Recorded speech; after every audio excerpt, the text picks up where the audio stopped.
The following is a presentation of the Shining Wizards Network, broadcasting live in high-definition video and available on all podcasting and streaming platforms. Follow us on social media at Wizards Podcast. Check out our merchandise at merch.shiningwizards.com. Do your Amazon shopping at amazon.shiningwizards.com. And become a Patreon supporter at patreon.com/wizardspodcast. And now, it's time for the Shining Wizards.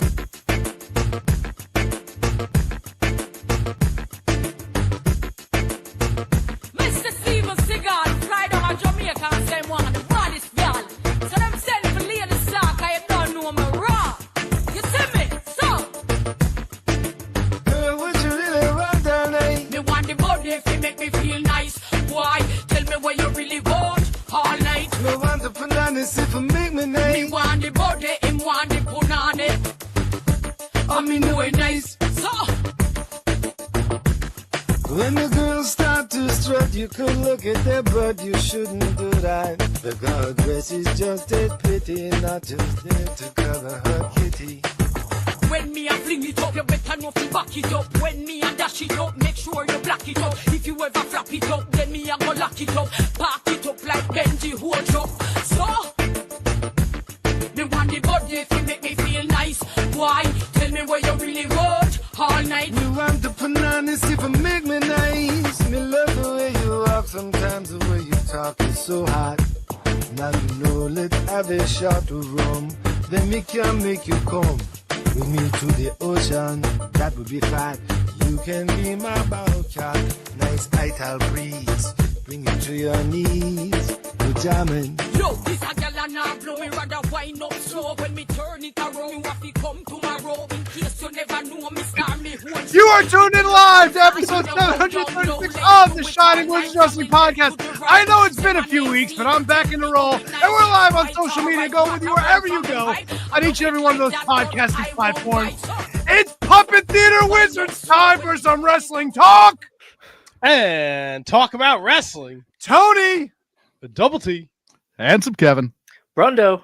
KJG. and hello everybody. It's a Chef of Pee-Pee. Hello, what's up there in Shining Wizard Land? I hope you are ready for a big show tonight. Well, Hey, where's my puppet friends? I want everybody to say hi. Hello. Hello. Hello. Helicopter. Oh, God. It's funny. I'm going to choke on my penis too. Ah! oh my God. You guys got real puppets. Fuck yeah, puppet theater, baby. And it's going to be 4 hours of our puppets fucking touching themselves. Yeah, I just got a fucking like dragon sock. I do a lot of dragging too. It's called dragging me nuts. Oh crap. Look, KJG has a puppet. What is that? He's got a Rasta hat on?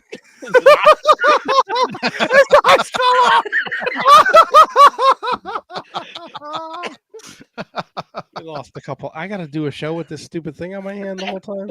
No, I mean, dude, this puppet is way too fucking like Handsome Kevin's hands probably fit perfectly. Mine are way too big for this fucking thing. Oh yeah. Now, let me ask you guys.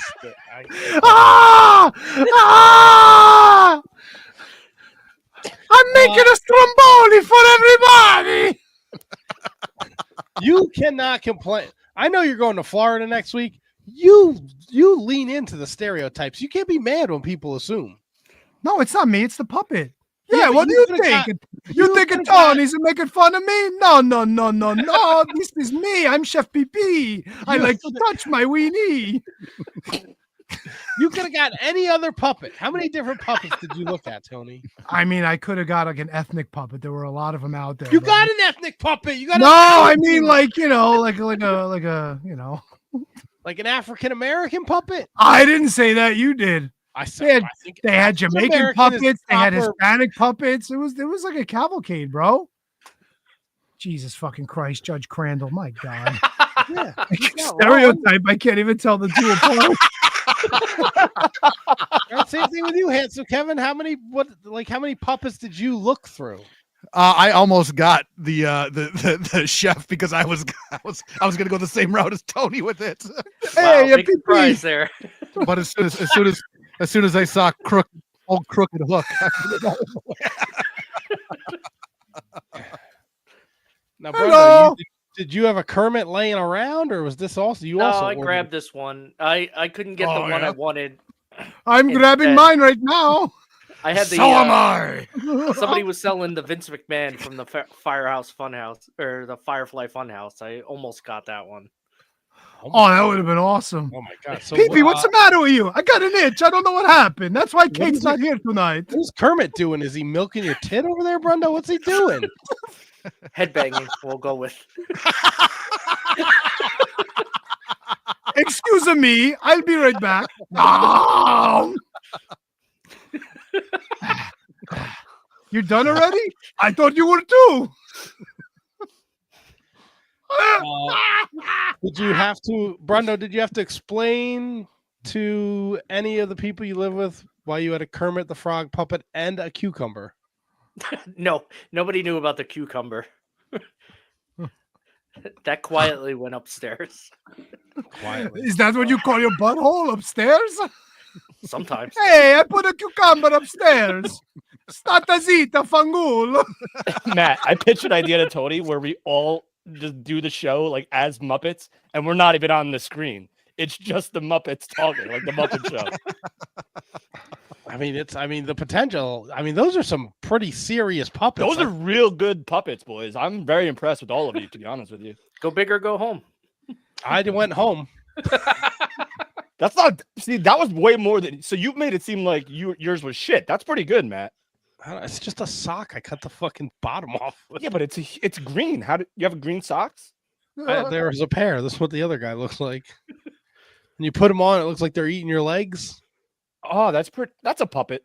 That's allowed. That's good. I like it. Mwah! Hello to my ladies out there. Mwah! Mwah! I make a pizza pie for you. Put on some gabagool. I see Kermit's pishad. I want to touch it all like a knob. This is so like weird. Like the punishment was for you guys, and yet Tony's leading into it harder than like anyone. I fucking love this. Honestly, it's like the same person. We might be better off just doing the show with the puppet. In place of Tony. Hey, I'm a KJG. Back after this.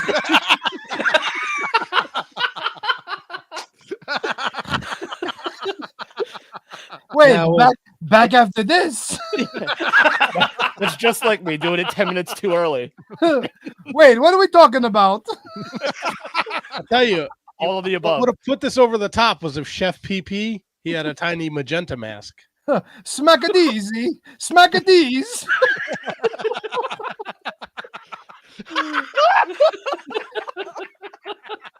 You know, I cannot do production. I almost threw the shit in the street last week. What the fuck is Tony? I don't know. Smack easy. Smack these.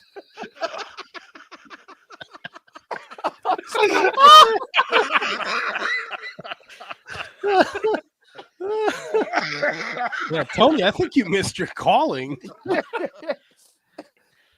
Him and Harley Cameron could have been ventriloquists together.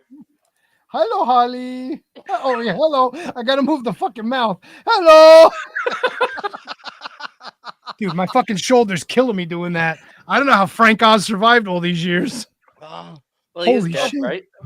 No, he's still with us. Oh, yeah. Wait, isn't Frank Oz still alive? Yeah. Henson's gone. Obviously. Yeah. He gone. 1992, I believe. Yeah, Frank Oz is 80 years old. Jesus. Stick your hand up my ass, you will. Waka waka waka. Man, you guys, I feel like I need to buy a real puppet now and redeem myself. No. Show your puppet, dude. Let's see what he looks like. Oh, yeah? I gotta put it back on. I took it off. My hand was getting sweaty. Dude, my hand is cramping so bad. Oh, he's cute. What's his name? I don't know. Fuckface. Fuckface the dragon. I don't know. By the end of mind this, if that's I going to be do. all our puppets' names. Is he crusty? Dude. All right. Well, this is punishment for picks. I'm gonna keep taking it on and putting. It's it back. fine. Yeah, We got our money's worth already. I feel like. I gotta fucking dude. My arm is killing me. Tony, you gotta that could be like a YouTube channel right there. It really is. When I bought the puppet, I showed my kid, and he goes, "That's Chef Pee Pee." I go, "What are you talking about?" There's an entire channel with that same puppet called Chef Pee Pee, and the dude that created the channel had Chef Pee Pee embroidered on his jacket. It's fucking amazing. Jesus Christ. Brilliance. I love it. Yeah. Oh, don't mind me. I'm sick again or something's wrong with me. I don't fucking know. Yeah, what happened to you, bro? I don't know, man. I came home Saturday from work and I just felt like fucking shit. Went to bed at Handsome Kevin time, like 8:30. Good time. You know, pneumonia's been going around, and it's like not just in this area. Like I've heard of people like in Florida and shit, like all coming down with pneumonia, winding up in the hospital and stuff. Jeez. Yeah, I don't know. I've been very stuffy, achy, and tired. Yeah, but that sounds like you on a fucking regular week, dude. No, like achy, like it, like I Like sit. your heart? No, my heart's good. You didn't get the How's it? reference. Achy, breaky heart. I got it. Yeah. Oh God, I don't know. Like I sit in my chair downstairs. Like we just played Fortnite. Me, Tony, and Vince just played a couple games. Like getting out of my chair, like my whole body hurts. Oh, Handsome Kevin, you'll be happy to know I crossed my legs on the couch and I fucking healed myself right in the right testicle. Atta boy. No, not that a boy. Out of balls. That fucking hurt. I'm not the only one it happens to. I'm getting old. You know, starting to droop a little bit. So this is the puppets are punishment for last year, right? Yes. This year things are looking like it might be going in a different direction here. Oh, big fucking talk here. I mean, look, me, Handsome Kevin, Brundo, and KJG went 11-0 at AEW Dynasty. Yes, because Tony Khan is a fucking jackwagon. I think we're all in agreement that like Darby Allin is the guy that beats Moxley when he's done not done. What? Now, I don't think so. Dude. I don't think so either. You No. don't think so? It's got to be No. Ospreay. Yeah, the story is there for Ospreay. Win the Owen Hart and beat him at All In at the big event. You know, he had his run with the international title. Now it's time for him to carry the whole company. I really. Go ahead. I'm sorry. Oh, I was think just this- gonna I say, think the let stick is Darby off fall Darby. off the. Yeah, let Darby fall off the mountain, not win. Not literally. Fall off the mound. Wow.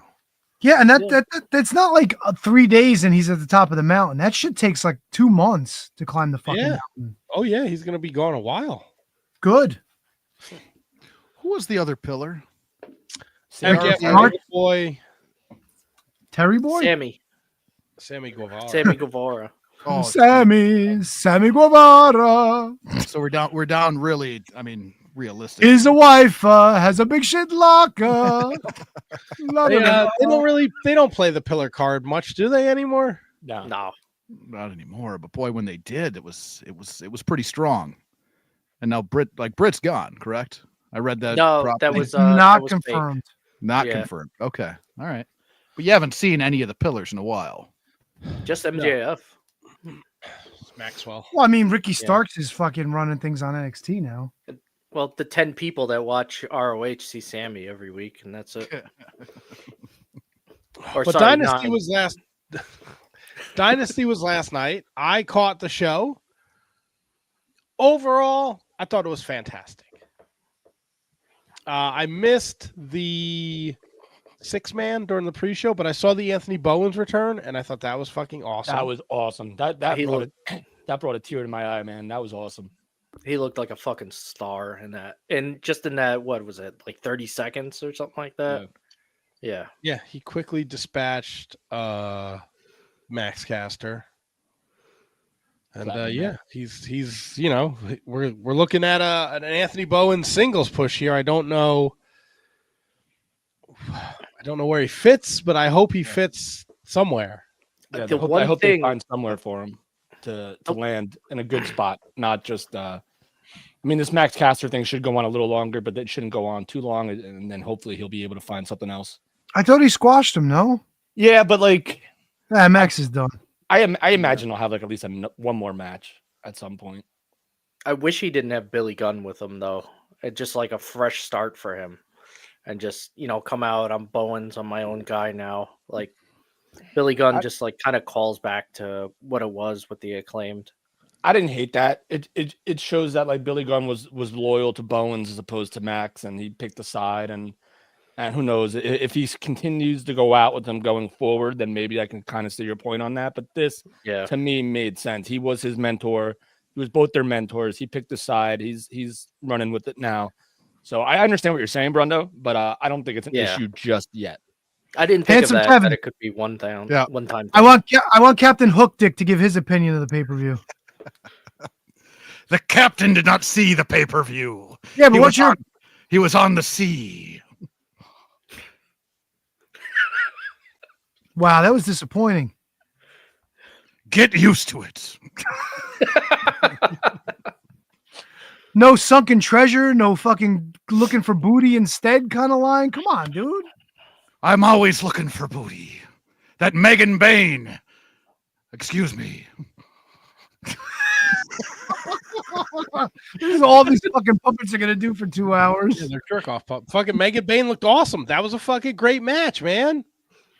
I will continue to shit on the city of Philadelphia though for cheering Toni Storm when she came out dressed as Rocky because it's a fucking fictional character. It's not a real person, and you have a statue in your shitty city of a fake person that doesn't really exist. So eat a shit, Philadelphia. You're the fucking worst place in America. Would you be upset if a town had a statue of Superman? Would I be? Is it Philadelphia? All right, say it's Parsippany. Would I be upset? It doesn't make any sense. So why are you upset if Rocky's in Philadelphia? I fucking hate Philadelphia, Tony. You just hate Rocky because he's Italian.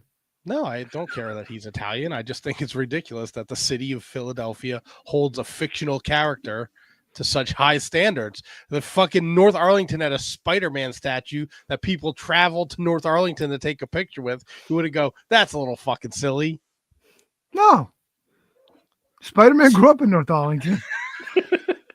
Love that diner. Love the diner. Yeah, the stack's better, but that's splitting hairs. But I thought Toni Storm and Megan Bain was fucking fantastic. I thought Monet and Julia Hart was really good too. It was a good match. Yeah. I felt like the first three matches, they were a little clunky. There were spots where it just seemed like whether it was Ospreay and Kevin Knight or the Hurt Syndicate and the Learning Tree, like there were spots where they just didn't seem like they were on the same page. Yeah. It's also like, why are these matches on pay-per-view? Like what? Like you literally had a 1 week buildup with the Learning Tree and the Hurt Syndicate. What are we doing?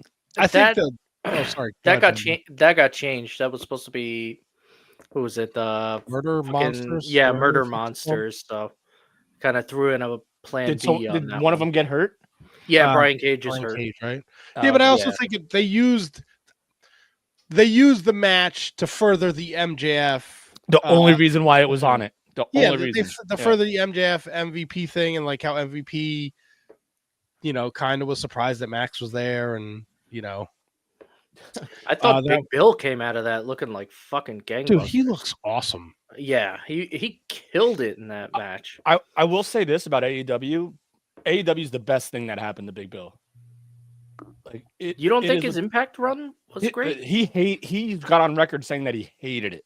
Really? Or at least his name. He said that he hated the name W. Morrissey and stuff like that. So like I do agree that it was good. Like I enjoyed it, but this to me has really totally like made him a legit guy. Like if you broke him away from the Learning Tree and he's like the Wardlow to to Chris Jericho's MJF and he destroys Jericho and then moves on to the next level, I would totally be cool with that. And then we don't see him on TV. Yeah, exactly. Yeah, okay. I thought that Wardlow could have been the guy that was gonna accept Caster's gimmick. I mean, I was happy that it was Bowens, but I thought that would have been a good spot for Wardlow to come back. You think he's still hurt, isn't he? Is he? I think so. Who do you He's think the eternally wild card is in the men's Owen Hart Cup? Wait, wasn't it Speedball Mike Bailey? What the fuck was that? No, that's the Eliminator tournament. Now Hangman Page drew the wild card in the Owen Hart Cup. Josh Alexander, maybe. Yeah. Good pull, Brundo. Yeah, Great. that's pull. what I do here. That's who it's gonna be. I really enjoyed Death Riders rated FTR. That the heel turn at the end was fucking awesome. Yeah. Matt, do the way rest of they the did it. do the rest of the AEW report as your puppet. All right, I'm gonna feed him questions. I'm gonna feed the public questions. It looks hungry. All right, so Lucha Dragon, what's his name? Fuckface. Fuckface. Oh, fuckface. Prestigious wrestling analysis reporter. Yep. Why did you think the heel turn was so effective of FTR?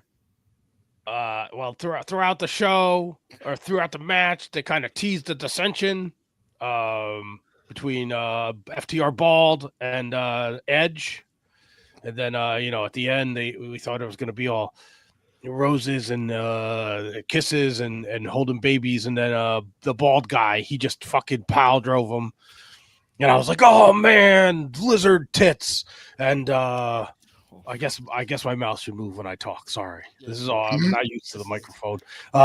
This is not good. Look at the camera, fuckface. Oh, you want to get? You can see my face. You're throwing up your breakfast there, fuckface. Yeah. Okay. Does this work? Like kind of like a side view. Yeah, that's fine. All right. That'll do. Fuckface looks like something I fucked off the coast of Caribbean. Well, hopefully you don't get fucking scabies and your dick falls off there, Hookface. Already got one. She's doing fine.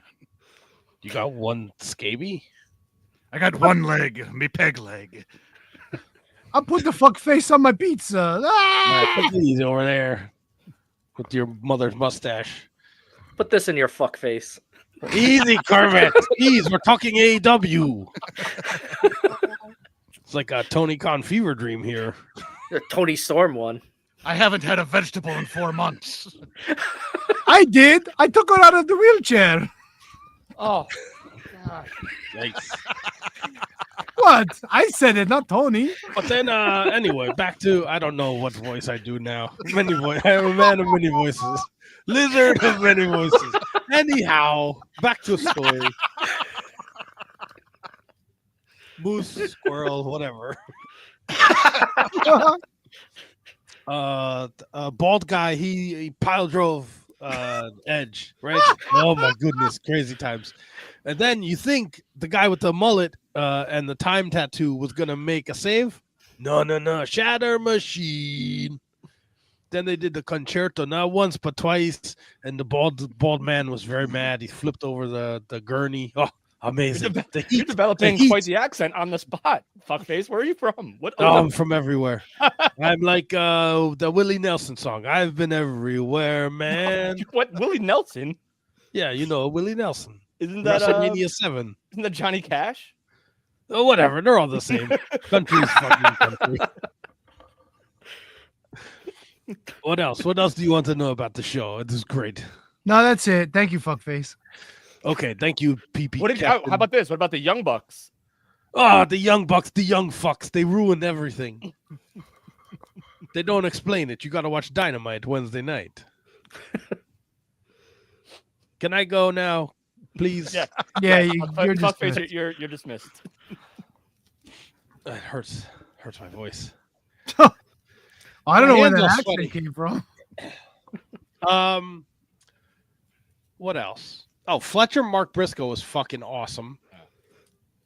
It's crazy that I know he's not. I know there's a world where the name Chris Jericho still means something to an executive, but how you are not putting the Ring of Honor banner on the back of Mark Briscoe and just letting him be the face of the company. He's fucking awesome at everything he does. What a fucking match. Completely agree. I think there were times where they thought that maybe he was bigger than Ring of Honor, but that time is clearly past. But he was getting a lot of marquee matches on AEW TV, so maybe they thought that he, I guess, not transcended, but was too big for Ring of Honor. His following was too strong for just that brand. But they don't care about the brand, so why should they put it? I'm cool with it, man. I get it. If Ring of Honor meant more, then yes, Mark Briscoe should be the face of it, but it doesn't mean anything. Oh well, not. I mean, like a year ago when they had the opportunity, they should have like right. Now, forget it. Change the fucking, especially after this abortion of a fucking Chris Jericho, Bandito, mask versus title match. Like anybody, it was the fucking. Okay. First of all right. I was gonna take a sip of my drink. The match I could not have given a fuck about. It was just on. I'll give them credit for trying to tell a fucking story. They stole Gravity's mask. Nobody gives a shit. Okay. People on Twitter were excited. God bless you. Bandito tries to go for his 21 plex. He can't get Jericho over. It's a fucking disaster. Right? But here's the fucking thing. The referee's back is turned. Jericho takes the bat out. The bat is hiding between the ring steps and the turnbuckle post. Takes it out, hits Bandito with it, fucking sticks it back down there. 1, 2, 3. Jericho wins. Take off your fucking mask, Bandito. In the history of professional wrestling, anytime there's been a screw job like this, the people in the fucking crowd are always screaming at the referees. No, that's not what happened. The referees ignore them. Oh, no, but not in this instance. Not when Bandito's fucking mother and sister are in the front row. No. They grab old horse face and they let her know there's the fucking bat behind that fucking set of stairs. She fucking pulls out the fucking stupid bat and they restart the fucking match. The referee's like, he can't lose his mask like this. It was the biggest hunk of dog shit I've ever seen. Terrible. It was fucking terrible. And of course they restart the match. Bandito wins. He's the Ring of Honor champion. Fucking stupid ass Tony Schiavone says this is one of the greatest moments in Ring of Honor history. Oh, fucking kill yourself. Fucking stop. Stop. You go from this fucking Mark Briscoe, Kyle Fletcher match, which is fucking awesome. Kyle Fletcher's a superstar. Mark Briscoe's awesome. To this hunk of shit. Oh, took me right out of the pay-per-view. It was bad. Yeah, I'm with you. With me or you against me, people? No, I didn't watch it. I'm with you. It was very confusing, especially when you're like Matt, how many matches were on this show? 11? 11 on the 12, 2 on the pre-show, 10 on the main. Yeah, so like at some point, like you're going to lose interest in something. It's just inevitable, right? Like it's going to happen. And this was the match where I was just like, all right, I understand that the hype is around Bandito. I get that. He is going to be the new Ring of Honor champion. I understand that. No problem. Get it. But like this was tough to watch. To your point, the whole like the family just like gets like jumps how did they get over the barricade? They walked around. They just like, walked. There's a bat over there, and Aubrey's like, "Oh, follow up, come on over, then show me where it is." Yeah, I'm with you. I mean, it's hard to defend that one. Really hard to defend that one. It was the only bad match on the show. We'll finish up our AEW Dynasty talk because there are only 3 matches left that we have to cover or talk about, whatever. Oh God, there's more. Come on, look, Adam Cole. We'll do it really fast because Miko's here. But Adam Cole, Daniel Garcia was a nice palate cleanser after the ROH championship match. Yeah. I thought it was a great match. Told a great story. You know, although if I'm picking it here, how many times is Adam Cole gonna pretend to hurt his ankle? Yeah, like that was the story when he came back. I was kind of more upset about the overuse of the Panama Sunrise. There was like 6 of them in that match, and the boom. Everyone's taking their knee pads down. Yeah. But I'm with you. I really like this match too, and I'm glad that Adam Cole is getting that. Daniel Garcia just doesn't do it for me. So Adam Cole being a TNT champion is a much better situation for AEW. Yeah, they said that Daniel Garcia had 7 defenses? I couldn't name you one. Well, like half of them were against Cole, right? Matthew Birch, the finish just made everyone look bad. Why was Aubrey Edwards at ringside with the family? And if she's at ringside, how the fuck did she miss seeing Chris Jericho use a bat? And B, bringing his points up. The triple threat match with Omega, Ricochet, and Mike Bailey was phenomenal. Dude, that was a fucking marathon, man. That was like they don't know how to go home in 15 minutes. Dude, this was good. This was good. Kermit, what do you think of that match? I fell asleep during it. Oh, come on. Kermit don't sound like Brundo. Oh, yeah. Oh, sorry. I fell asleep during the match because it was 11 o'clock at night. I've been up since 5 a.m. What were you doing up at 5, Kermit? I had a long trip ahead of me. Miss Piggy was the correct answer. I don't know, man. I'm not feeling handsome Kevin and Brundo with these puppets. Should have hopped to it. Yeah. Speaking of hopping, can we bring in our favorite Finnish wrestler? Yeah, bring him in. Yeah. Well, that's handsome Kevin can't do it. There he is. Well, thanks for having me. It's been a while. My favorite consumer of Manskun reindeer pizza, Mikko Maestro, has returned. Nice shirt. American thanks, citizen. brother. I like it. So we brought Mikko on for a very special reason. Last week's episode of Dark Side of the Ring covered our second favorite Finnish wrestler, Mr. Tony Halme, a.k.a. Ludvig Borga. Mikko, did they do your fellow countrymen justice? I have plenty of things to say. I think the main question, if that's on everybody's mind who saw the episode, is why is it Ludvig Borga in the WWE Hall of Fame? Like, we've seen everybody who's there. Where's Borga? 2026, maybe? No, I mean, I've been talking about that man for about a decade or so it's nice that he's finally relevant. Everybody who's seen the episode, here's the thing, I don't usually criticize wrestlers on their ability to wrestle, because I think there's many things to factor in, like how long you've been wrestling and etc. But Borga, he was pretty bad. But the reason why I like to joke about him, because he was even worse person as a human being. And now it's finally been exposed in the American audience, I think, on the level that it's just justifiable. But yeah, either way, it's it was a good flick. I enjoyed it. I kind of was bummed out they didn't show the epic match between Boogie Commando and Ludvig Borga on it, but it's on YouTube. I double-checked before I came here. It's in 3 parts. That's a classic bout if you ever see one. It's Boogie Commando against Ludvig Borga, Tony Halme. The ring breaks during the match. And the referee is the guy who was wearing Slam Wrestling t-shirt on that documentary, Michael Majanlahti. And he's actually the person who trained me to wrestle back in 2010. So it's nice that he got to be a part of it too. I'm sorry, Tony. No, go ahead. Was there anything on this Dark Side of the Ring that you didn't know about Ludvig Borga that was brought to light for the first time for you? Well, honestly, so I haven't read his full autobiography. I can skim through it. I don't think they mentioned the name of it. The book is called God Forgives, I Don't. I think the title is great, but they might have mentioned somewhere along there.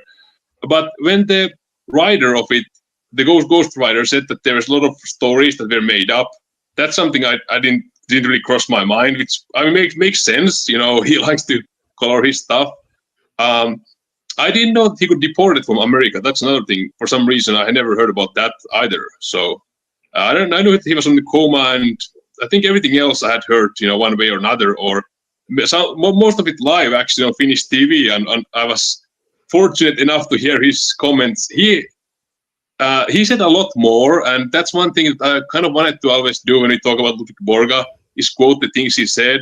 But I was afraid that somebody's going to cut out the voice clip, and then it becomes things Mikko said, so I got to be careful quoting that. Yeah, maybe we should find like a new Finnish wrestler for you to be infatuated with. Yeah. Well, I mean, I don't know if y'all watched SmackDown last Friday, but I think that they have pretty good security team going on these days in WWE. I think that there's this one tall guy. I think they probably should hire him. I don't know. I'm pretty sure it's not the first time I've seen that security guard guy on WWE programming. Yeah, I mean, they like to keep them anonymous, so I wish they would probably mention him by name, because if I had a wrestling company, I would hire him. He's basically saved the show twice this Friday. So Did he bring his own merchandise to hand out to the boys backstage? No, I heard he handed them out to you guys beforehand. Can confirm. Yeah, I can confirm too. There's a box of them over there. I got to get them out to the rest of the guys. Brundo was the only person who was here. Mikko, were you aware of the puppet situation tonight? I was not. I was very amused by it when I was there on the standby.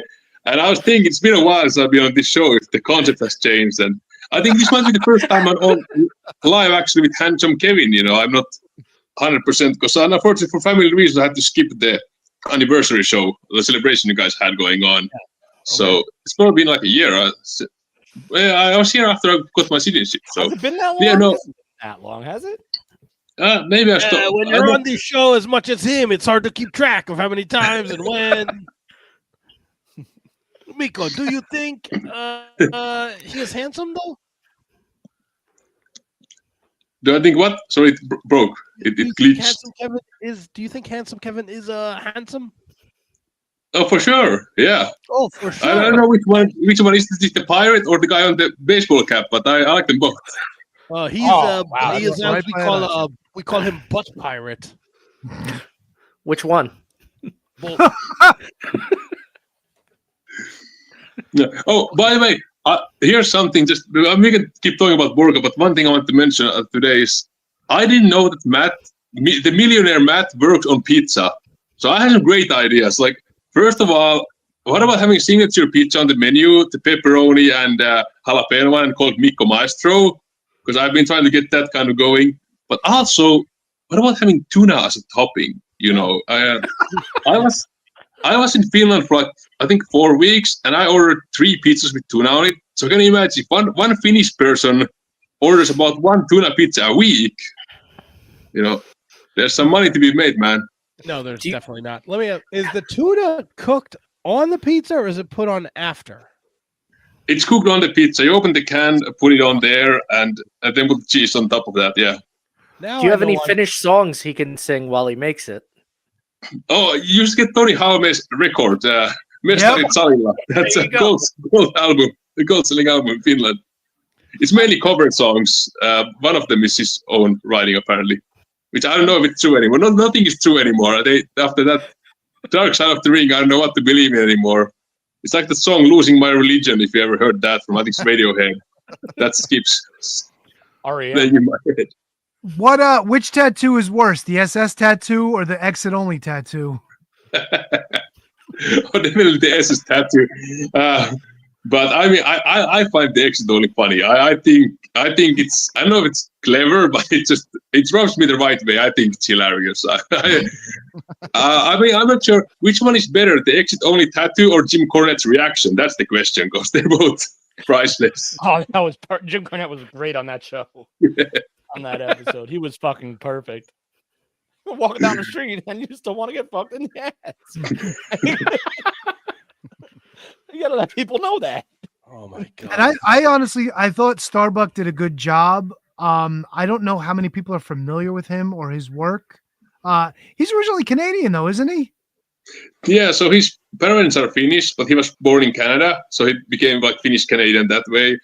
And he didn't move to Finland until, I think, 1996, if I remember correctly. So, yeah, he was trained by Lance Storm in Canada, and he was wrestling in Canada and Michigan mainly at the beginning of his career. So, yeah. Yeah. No, I thought it was cool that they included him, you know, like I thought he brought a lot to the episode, honestly. And I'm glad that, you know, the people in the US got, you know, he got to have an audience considering like he's the Slam champion and everything, you know? Yeah. No, Starbucks has had a really good career, actually. He's not very well known here in the States. Yeah, he was champion on Tajiri's promotion in Japan, on both of them. First was Smash Wrestling, and then he started a new company called Wrestling New Classic, and he was champion on both of those companies. And he was on Chris Jericho's podcast, and there even Jericho said he's surprised. It's like the most unfamous, famous pro wrestler out there. Very, very talented and a good wrestler. He's wrestled, I think, in 23 countries or so like all over the world, but he's never got he only wrestled in Michigan, I think, here in the States. But he has also a book. Oh, he's playing Viking. That's a great song.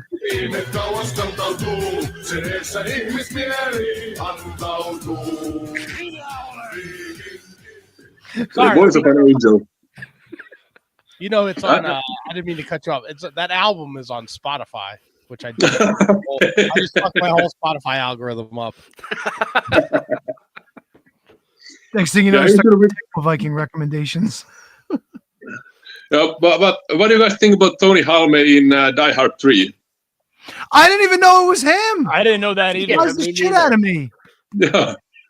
That's one thing I like to bring out. It was a huge thing in Finland that a Finnish person got to be in a Hollywood movie like that. We have the director, Rennie Harlin. He actually directed Die Hard 2. He's like probably the most famous movie guy we have, but we don't usually get roles in Hollywood films. So even though it's a small role, you have somebody who gets to talk. It's it was huge. It was all over the media. Tony was the kind of guy. He was actually on the cover of the news pages like all the time. We had this magazine called 7 Days, 7 päivää, and they have all this gossip about celebrities. So there was two famous people. There was Tony Halme and Matti Nykänen. Matti Nykänen is a Finnish ski jumper from the Olympic gold medalist. Olympic medalist. I don't remember if they won gold, but those two people, after their like sports careers were over, they were constantly on those 7-day magazines from like bar fights, etc. And so if you would walk around the streets, maybe like once a month at least, or every other week, you could see Tony Halme's face just as a cover of that magazine of something, whatever he had been doing that weekend. And I think he was maybe even doing that for a living, because I know the ski jumper got a lot of money from the people who were writing stories about him. And I would assume Halme had a similar deal going on, that his main income was coming after the parliament and everything. Just people just writing shit about him on the magazines. Is there still like pockets of Tony Halme supporters in Finland? Does that exist? Oh yeah, definitely. The party that he was in called True Finns, that's still there in the parliament. And well, I don't want to get too political, but there is big wave of anti-immigration in Finland going on. The big waves didn't come until like in the 90s. Like there's been documented pretty well. It was like during the recession. That's when like we joined the European Union, and more people are starting actually immigrating to Finland. And it's he kind of connect the dots for the country. And yeah, there's definitely, I think there's a lot of people who still think him as a hero. And like the thing about Tony Halme is he's extremely entertaining. There's some clips. I don't know if there's subtitles for them. I can try to link them for you guys to peek. They're usually like 5 minutes long or so, but he tries different careers. He's like, because you need like a permit to watch TV. So he would go knock on people's door, ask for their TV permits, Wow. I don't know if it's a shoot or a work, but at the end he grabs somebody's TV and throws it out of the balcony because he didn't have the permits. Did you know? So something that I didn't know, but I found out on Dark Side of the Ring, that he was on like our version of American Gladiators in Finland. Did you know that? Was that a big deal? That was like his way to fame, because nobody really knew that he was in WWE, which is crazy for us. But they didn't show wrestling on TV. They showed it on the Sky channels. They had to pay for somewhere in the 80s, I think in late 80s, and then went off the air and didn't come back until 2001. So during the whole time that he was on Monday Night Raw, we didn't see it in Finland. So people didn't really know about that. They always say him that even when he passed away, in the documentary, they say former politician and a boxer passed away. They don't mention that he was a wrestler. But so the Finnish Gladiators was a huge show when it came to Finland. I was too young to watch it, so I don't remember that. That's what I've heard everybody from that generation saying. Oh yeah, like Tony Halme, he was the Viking from the Gladiators. And it was called the Gladiators because they weren't American Gladiators. That's how it worked in Finland. Yeah. Yeah, you guys have any thoughts about Tony Halme like to share? Puppets. So this was like the first Dark Side in a while where like I just didn't know as much as I thought I did. Like I didn't realize how not insane, because I don't want to like whatever. The dude was a strange bird. He was a different kind of cat. Like yeah. And I thought when they got to the point where he had that domestic incident with the gun, I didn't realize that he had 2 incidents other than, his demise. I didn't realize that there was another incident that he had with a gun with his, I guess, wife at the time. And so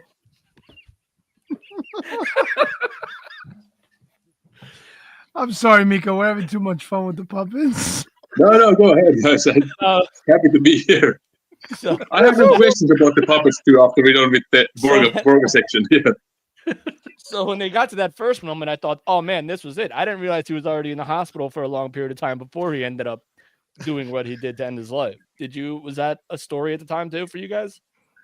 Yeah, so he got into coma, I think, like around 2003 or so. And he was in coma for a couple of weeks.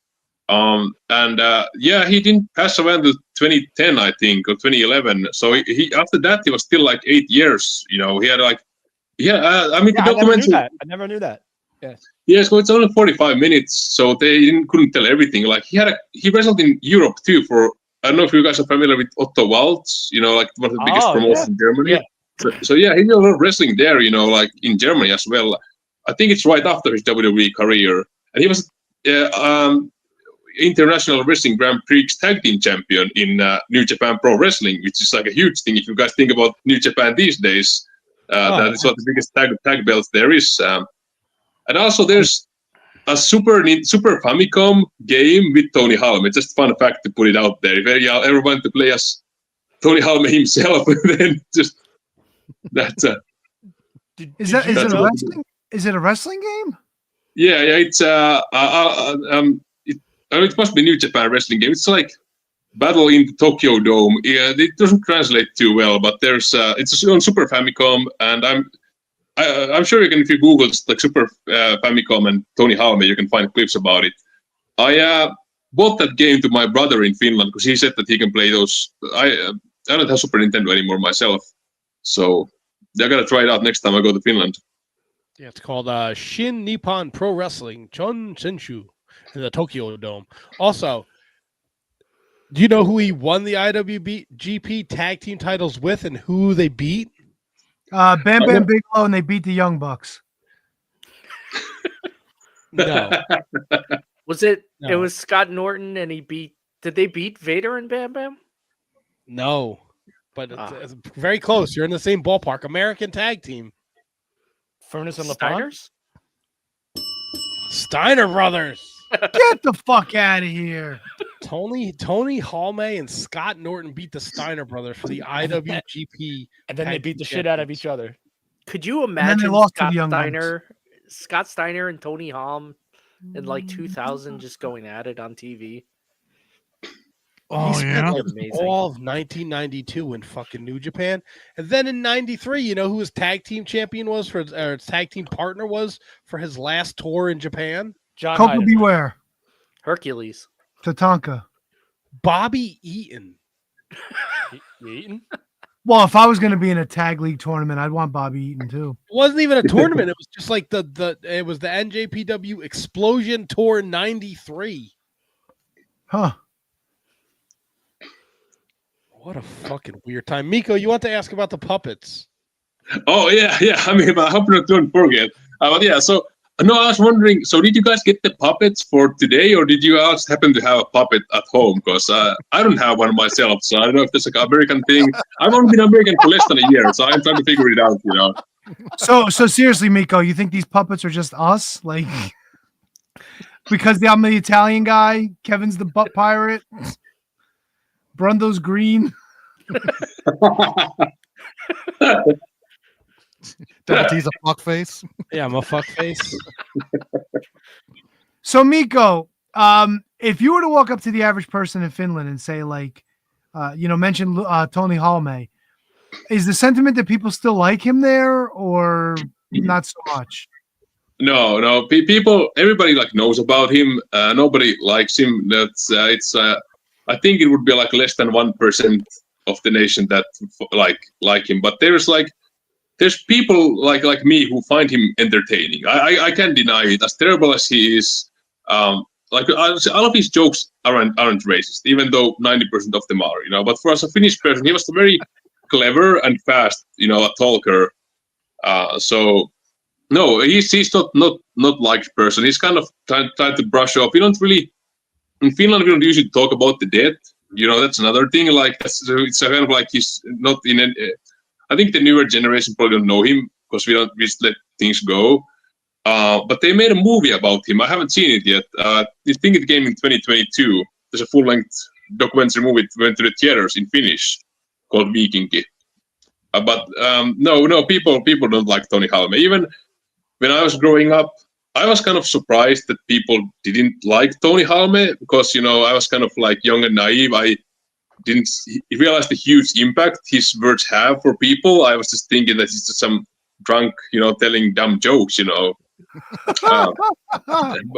the things I remember, he used to do like regular TV too, not just like, interviews about anti-immigration. He would be like, we had this show called Kokkisota, which means War of the Chefs. So they would have 2 professional chefs, and each team would have a celebrity helping them. So they had Tony Halme on one of the teams. I saw this as a kid, and he would eat 20 raw eggs. He would drink them down in one gulp. And that's the thing that I remember. I was like, that's crazy, And those things I would talk about, I would like, because that's just like regular entertaining television, at least for me, But yeah, like, so.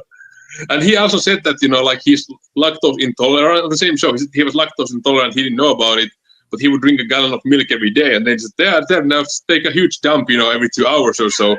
So for like a 5-year-old kid, that's like the funniest thing. Like, how could somebody say that on TV, But then, there was a lot of other things he said too, But they were like not in my level of understanding at the time. Didn't see him as a hero. My dad is a Tony Halme guy. He probably still is. He was like, this is a man. That was like his vision of what man is supposed to be like. Is Tony Halme. My dad is also like 5'6". He's like incredibly short, So. Wait, what? Is this movie called Tom Kampf?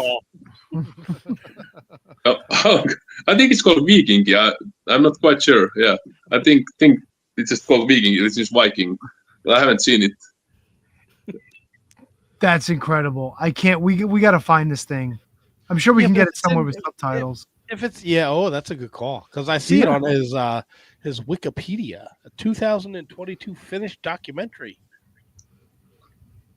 Yeah, I think Starbucks is on that one too. So that's how I heard about it originally. They're making because I don't really follow my times in any country right now. I mean, I don't usually mention it on my social media, but I'm kind of a wrestling and family man that takes all of my time. So it's even like if you'd ask me about new movies coming out in the States this summer, I wouldn't know. I just don't follow my times beyond wrestling. That's it.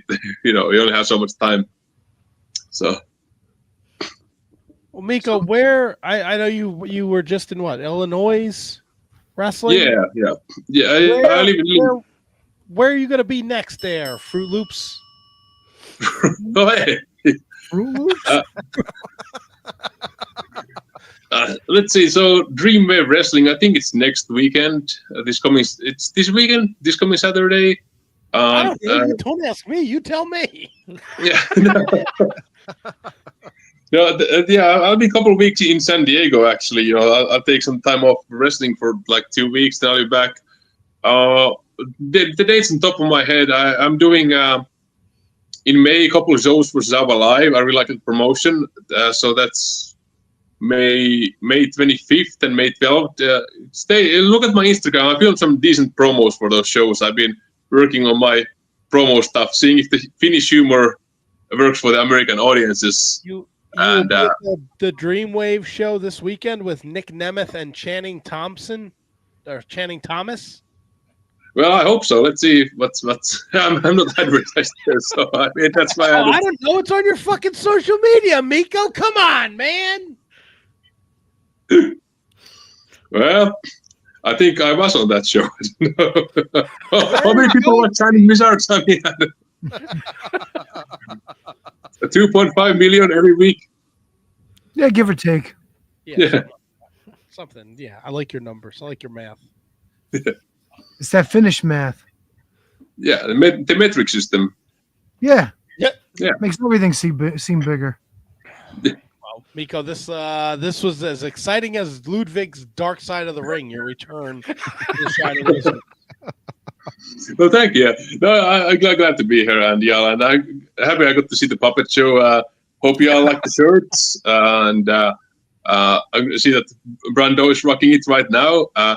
Seems like Brando has become your main man. You other guys don't text me or call me anymore. I don't know. It used to be like every week I got voicemails from Tony saying how you been, how's the pizza, and now it's kind of like.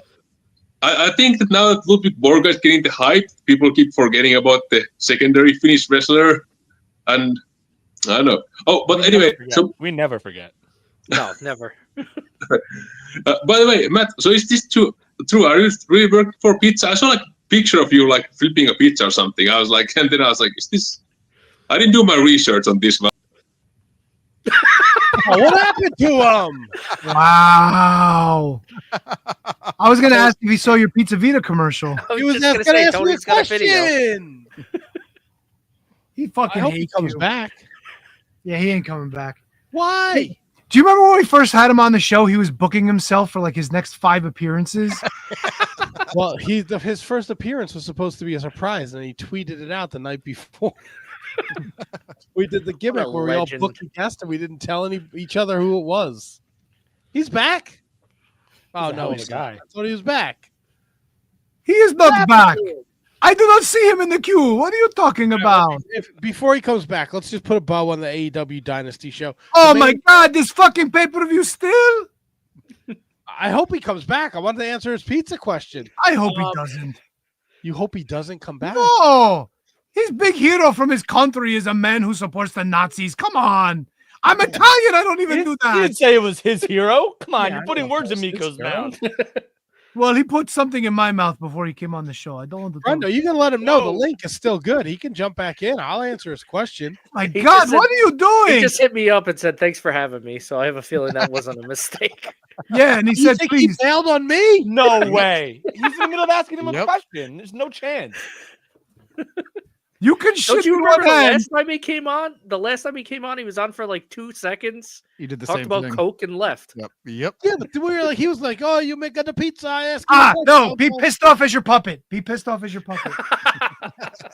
Yeah. Good call, Tony. Good call. No, I don't want to say I'm pissed off, but I am confused. He was going to ask Matt a question. Double T said, "Double T, you a pizza man?" And I thought Double T was going to answer, and then Mikko disappeared. Kermit, you got your boys back or what? As quickly as Tatanka's undefeated streak when Ludvig Borga showed up. Poof, gone. I want to hear Kermit defend you. Fuckface. I mean, I'm not mad. I'm just confused. There's no defending Matt. Now I'm No, why do you steal my voice, Kermit? Because I can't do a good Kermit. That's a pretty good. We try. Hello, Frog. Hello, Kermit. He's like Brendo's talking to the puppet in Kermit's voice. So he said, "Hello, Kermit." As Kermit. Someone was up till 1 a.m. watching fucking AEW last night. Got no sleep. So. Oh, at least you did not yawn through this interview. Listen, I love Mikko. That was fun. I came to say a fuck Beragni. Oh no! I just want to interview puppets all day. He's Tony Halme. He's got salame, but don't put it in his butt. And an Italian singing Latinos. Oh yes. The N-word. He says the F word, but don't put it in his butt. Yes. The puppet show. Okay, JG, it is time for your puppet to say the 1, 2, 3. No, we don't fit. I got to talk about the last. No, but hey, Pirate Man, do you want to talk about the AEW anymore? We put the pin in it, and then we don't have to talk about it anymore. I'd rather have scurvy up my ass. Apron Bumpy calls us ventriloquifs. I'd rather scrape me balls across the poop deck. Not in a good way. No, yeah. Well, John Moxley wins, Fuck him. and then the Young Bucks they show up. They V-trigger the Swerve. People are very, very upset. On my ship, the Young Bucks should be belly warmers. I'd put them in the oven. Don't make a joke. What? Who? No joke.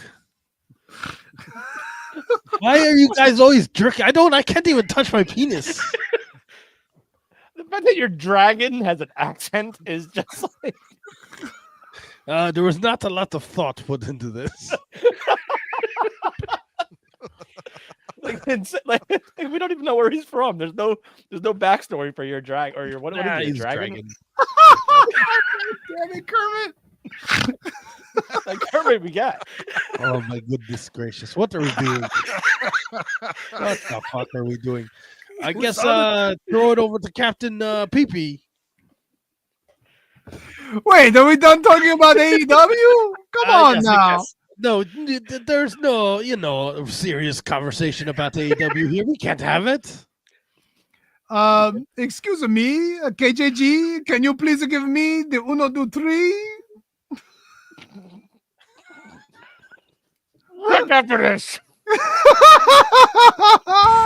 We would like to thank each and every one of you for tuning in every week to listen to The Shining Wizards. Here are some other ways in which you can support the show. If you shop on Amazon, visit amazon.shiningwizards.com and shop the way you always do. You'll pay the same low prices, and a portion of your purchase will help support the show. If you'd like to buy a Shining Wizards t-shirt, visit merch.shiningwizards.com to visit our pro wrestling tee store and select from over a dozen great designs.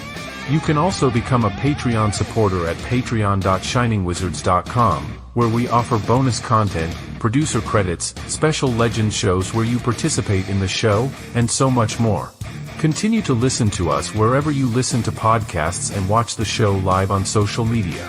Don't forget to like, rate, review, and subscribe. Your continued support helps us to keep bringing you the best in professional wrestling podcasting.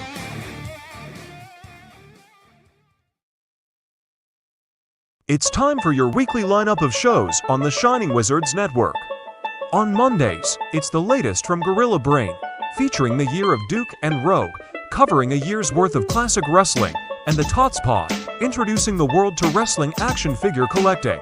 Also on Mondays, it's 30 Screams or Less, a weekly review of horror movies in 30 minutes or less. On Tuesdays, it's the Shining Wizards, covering everything in the world of pro wrestling. On Wednesdays, it's the Mark Order Podcast, keeping you up to date on everything AEW. On Fridays, it's Horns Up, as Radioactive Metal brings you everything in the world of heavy metal music. On Saturdays, it's the ROH Revelry, covering everything in the history of Ring of Honor. And on Sundays, it's the Inconclusive Breakdown, featuring weekly top 10 drafts and keeping you up to date on everything happening in the world. The Shining Wizards Network is also the home to other great shows, like the Brocast, your watch-along podcast from Down Under, featuring some of the greatest matches and movies in history. Turnbuckle Throwbacks, paying homage to the greatest shows in the history of pro wrestling. Wrestling Night in Canada, a focus on wrestling with a north-of-the-border spin. And Going Underground, a show that takes you back through the history of Lucha Underground. Enjoy all of the amazing shows on the Shining Wizards Network, available wherever you listen to podcasts and at shiningwizardsnetwork.com. It's the Shining Wizards Network, entertainment here.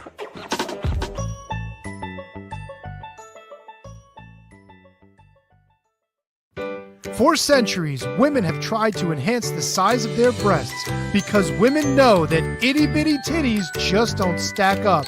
After all this time, 21st century technology has provided the ladies with a modern miracle of science. Introducing Curvecrafter 5000 for the ultimate in cleavage construction. A technological breakthrough with 2 simple suction cups. Ladies, you can suck your way to the size of your dreams. And if you act now, you get the sweater stretcher absolutely free to guarantee firmness and a full bosom that people with any pronouns will enjoy. For the Curvecrafter 5000 and the free sweater stretcher, call now at 551-333-1030 for only $29.99 plus $5 shipping and handling, or send check or money order to the address on your screen. Text that barrel-chested monster. Old droopy tits. Hey, I wonder what that phone number goes to now. Your guess is as good as mine. We should call it. All right, added it to the list of things we were going to do tonight. I am most excited because this weekend.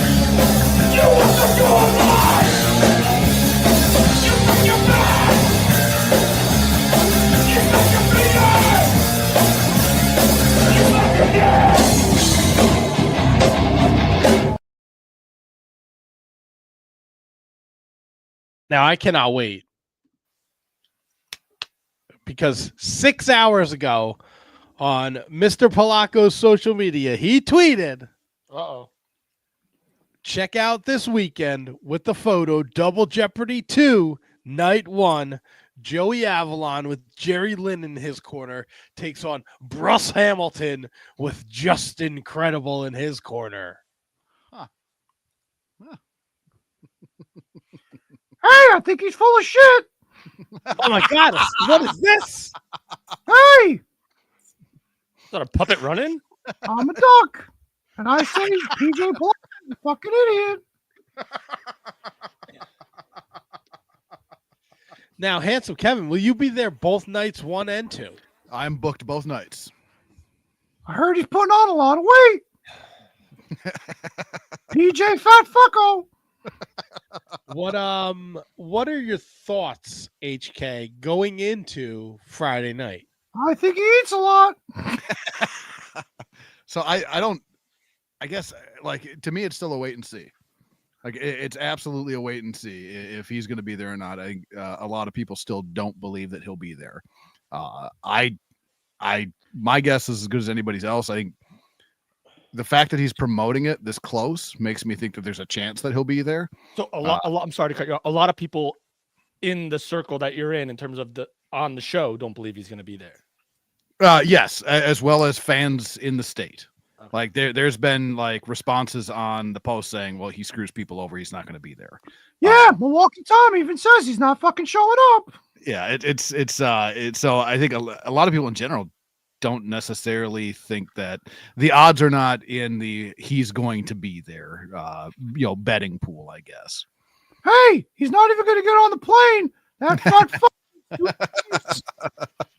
Have you maybe has the promoter expressed any? So I haven't talked specifically to the promoter about it. I did make the comment as I was leaving the show on Saturday. I kind of smiled at him. I said, so next week, am I taking a kendo stick? And I kind of smiled at him, and he just kind of looked back at me with that. So he goes, well, we'll see. So, you know what I mean? It wasn't a direct, like, do you think he's showing up? But it was, kind of a roundabout way to ask it. Well, if you didn't get your book and your mask, you should at least take a kendo stick, right? I mean, fuck him. Well, and that's the thing. Like, if he is a complete dick, like, I'm not going to be around him. If he is a nice enough guy, like, I'll reciprocate the niceness. I'm still, if I have a conversation with him, I'm absolutely going to bring up the fact that he took me, because I think that he should, like, I don't know how many people that he took that he actually has to face, and I think that's why he keeps doing it. Like, he doesn't have to face the people that he fucking screwed over. So having somebody in front of him saying, yeah, I'm one of the guys that you stole from, maybe it helps. Who knows? Is there a situation or where you do confront him and he makes good on it and you say water under the bridge, or will we continue to do Polaco Watches going forward? Well, you can do Polaco Watches as long as you want. If he and that's like the thing. I don't even. It's $40 from whatever it was, like 4 years ago. Like, I don't want $40 from him. I really don't.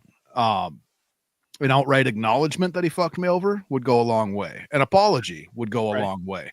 I mean, if he's bringing merch and wants to throw me a t-shirt, I'll wear the fucking t-shirt.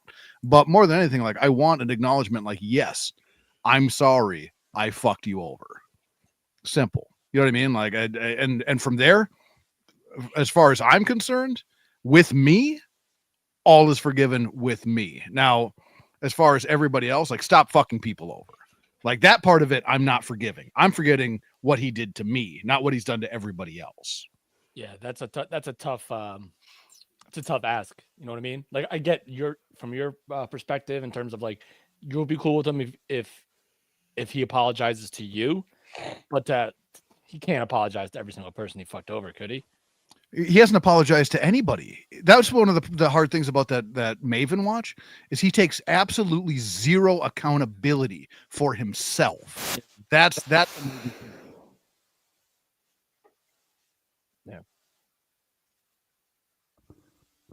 Well, did something happen there? What? I don't know. It got really weird all of a sudden. Yeah, I heard hiss and everything stopped. I think just where'd the hiss come from? I don't know. I don't know. I just think we may have just got caught in a delay and we both spoke at the same time and then just both stopped. Oh, weird. Very interesting. It is going to be interesting. It will be just even if he shows up, you know what I mean? Like, again, most of me believes that he's not going to be there, but him posting it this close to the event when he's posted nothing about it since he took the booking, I'm guessing. That makes me believe there's a chance. There's a chance. He's still got to get on the plane. He's still got to, not miss his flight. It would be incredible if there would be footage of the encounter between HK and PJ, but I will take first. Would it be just incredible? Whatever. Deliver that line again as Kermit. Would it be just incredible? Even better. That fucking rules. Okay. Yay! Should I offer him a Wizards t-shirt? You definitely should have one, but yes. Hey, you can offer him to suck my fat duck nuts. Right here, Justin. Please. PGC. Hey, that's a big cucumber you got there, Kermit. Jesus fucking Christ, Brundo. What? Hey, I'm fucking up the voice. I gotta make up for it somehow. Yeah, that giant hammer that Kermit's rocking. Helicopter. Hey, why are you jerking Kermit off? We saw your hand. What kind of homosexual shit's going on over there? Not that there's anything wrong with that. Oh no, there's definitely something wrong. Control. When Brundon's jerking off a Kermit, fucking something's wrong. You have a duck on your hand. No, he's got his hand up my ass. There's a I'm difference. curious I'm arguing with Tony. How many other puppets Tony has in the queue? Hey, there's one on his pecker. He's not going to show you. I can clap. Hey, I can jerk something off. I don't have a big yellow penis, though. Can I wrap something up with AEW with you real quick? Oh, yeah. Jesus fucking Christ, AEW again? What is this, the fucking Mark order? I'm waiting for an answer. No. Where do you, so to me this makes no sense. Hey, right? who's Asian Joe? Oh, okay. That would be me. You gotta power through, Cash. You gotta. All right. So Young Bucks interfering in the end, right? Makes no sense in terms of storytelling, right? They left a while ago. Once the Death Riders came in, they fucking left, right? Is that right? My timeline's kind of right. Yep. They come back, help the Death Riders beat Swerve. Swerve is already in predictably another story, chapter 3 or 4 with Adam Hangman Page. So what the fuck do the Young Bucks have to do with this whole thing? Are they part of the Death Riders? Are they just back being like, I don't, are they back? All like logic would point to them like going after the Death Riders. So I feel like during the Death Rider stuff, John Moxley was like, this is bigger than AEW. Like you wouldn't, like your mind's gonna be blown. Like I think the Young Bucks were like people pulling the strings. In the Shane McMahon spot. Yeah, I don't know. Like maybe if that was gonna be Shane's spot, and then you have, like that second of hesitation with Hangman Page. Like, does he go after Moxley or does he go after Swerve? Like, I think it gets us to Moxley. I think it gets us to the Young Bucks against Swerve and Hangman Page at some point. Bitter enemies, better friends type deal. Yeah, something like that. Get together for the greater of the good. We're probably gonna get a parallel story with Edge and Brundo, write down greater of the good, please. I just want you three cucks to know how hard it is to try and have a regular conversation while you're doing whatever the fuck you're doing over there. Your puppets. And Tony shouldn't even have a puppet. He has 2. Like Tony was the one that issued, like, together we issued this punishment, yet he's like the biggest beneficiary of it. Backup puppet. I mean, Kevin, when you really think about it, right? This is almost like the Death Riders. Tony is John Moxley. What better way to disrupt the Shining Wizards Wrestling podcast than to put a puppet on your hand and disrupt every wrestling conversation for the next 2 hours? But here's the thing. This Death Rider has a point. That Death Rider has made no point for 7 months, and there's even less of a point now that the fucking Young Bucks are involved. So, hey, AEW can go fuck itself. Go duck itself. You got Brundo. You got him. You broke him. Hey, I love when I break Brundo. That's like the biggest achievement unlock ever when I get to break Brundo. Brundo's my favorite time of the show too. Hey, stop jerking Kermit off. We're less than a week away from Polaco Watch. Yeah. And we are less than 2 weeks away from WrestleMania. Oh, boy. We got a couple. SmackDown was spicy hot on Friday night. Hot things happened there. Punk's favor is he wants the wise man in his corner. And apparently Charlotte and Tiffy time really aren't getting along that great. You know what? That's just fucking stupid. Like they got to be doing that on purpose, right? Like, yes. And it just sucks. It's fucking stupid. It's terrible. I think it's a work. No, it is a work, but it's a stupid work. Like, there's no point to it. Like, you've been married 3 times and you got divorced 3 times. Who gives a shit? I think with Charlotte going on that Sherry Shepherd show, I think that was all part of it too. Like, I think that was by design. Like her. The fuck is Sherry Shepherd? Some talk show. Yeah, I know what KGG's talking. It was like because she had done it like I think earlier that day, or it aired earlier that day, where she was like very vulnerable and look, she really like bared her soul, but like at the same time, like how am I supposed to? Maybe not me, but how is someone supposed to watch that and then tune into SmackDown and be like, "Fuck this bitch, she's a bad girl." Yeah, fuck her.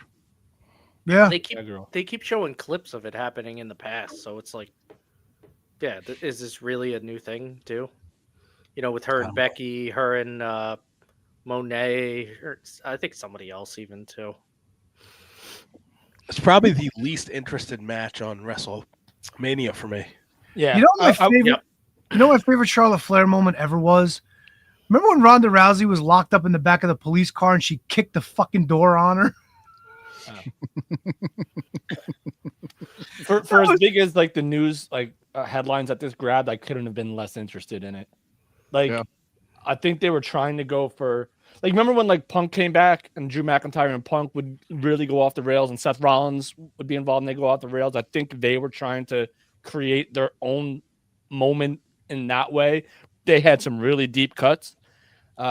in there. So I guess if that was their objective, they succeeded. But for a match that I was very, very looking much forward to, I couldn't have been less interested in this segment, which is a shame, but it is what it is. Yeah,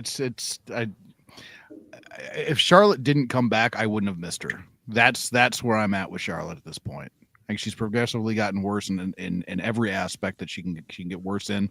So if she leaves again after Mania, I'm not gonna miss her at all. Yeah, I would not be shocked if we don't see her in the top program anyway. Tiffany Stratton's going to beat her. Like, that's going to happen. And Sure. so I wouldn't be shocked if either Charlotte, like you said, takes time off or just gets put in something else. Because, like yourself, I don't think the crowd gives a fuck about her anymore. No. Whether that's fair or not, I don't know. But it's not. This run is not working for Charlotte. But didn't we say that about the last time she came back too? I don't know if I said it. I'm sure it was said, but I don't know if I said it. Is this like the last round of Rousey run where it went over like a fart in church? Would you compare it to that? I don't know. I can't remember how her run ended. Did she, other than losing to what's her name? Liv Morgan. Shayna. Oh, Shayna? Oh yeah. She went out with Shayna in that like Raw Underground match or some shit in SummerSlam. I don't remember how the tail end of her stuff ended. I just know that she lost the belt to Liv Morgan in the cash-in. But after that, it's kind of like a blur. Hey, Petey Brown, the butt pirate, can you give us your insight? Yes.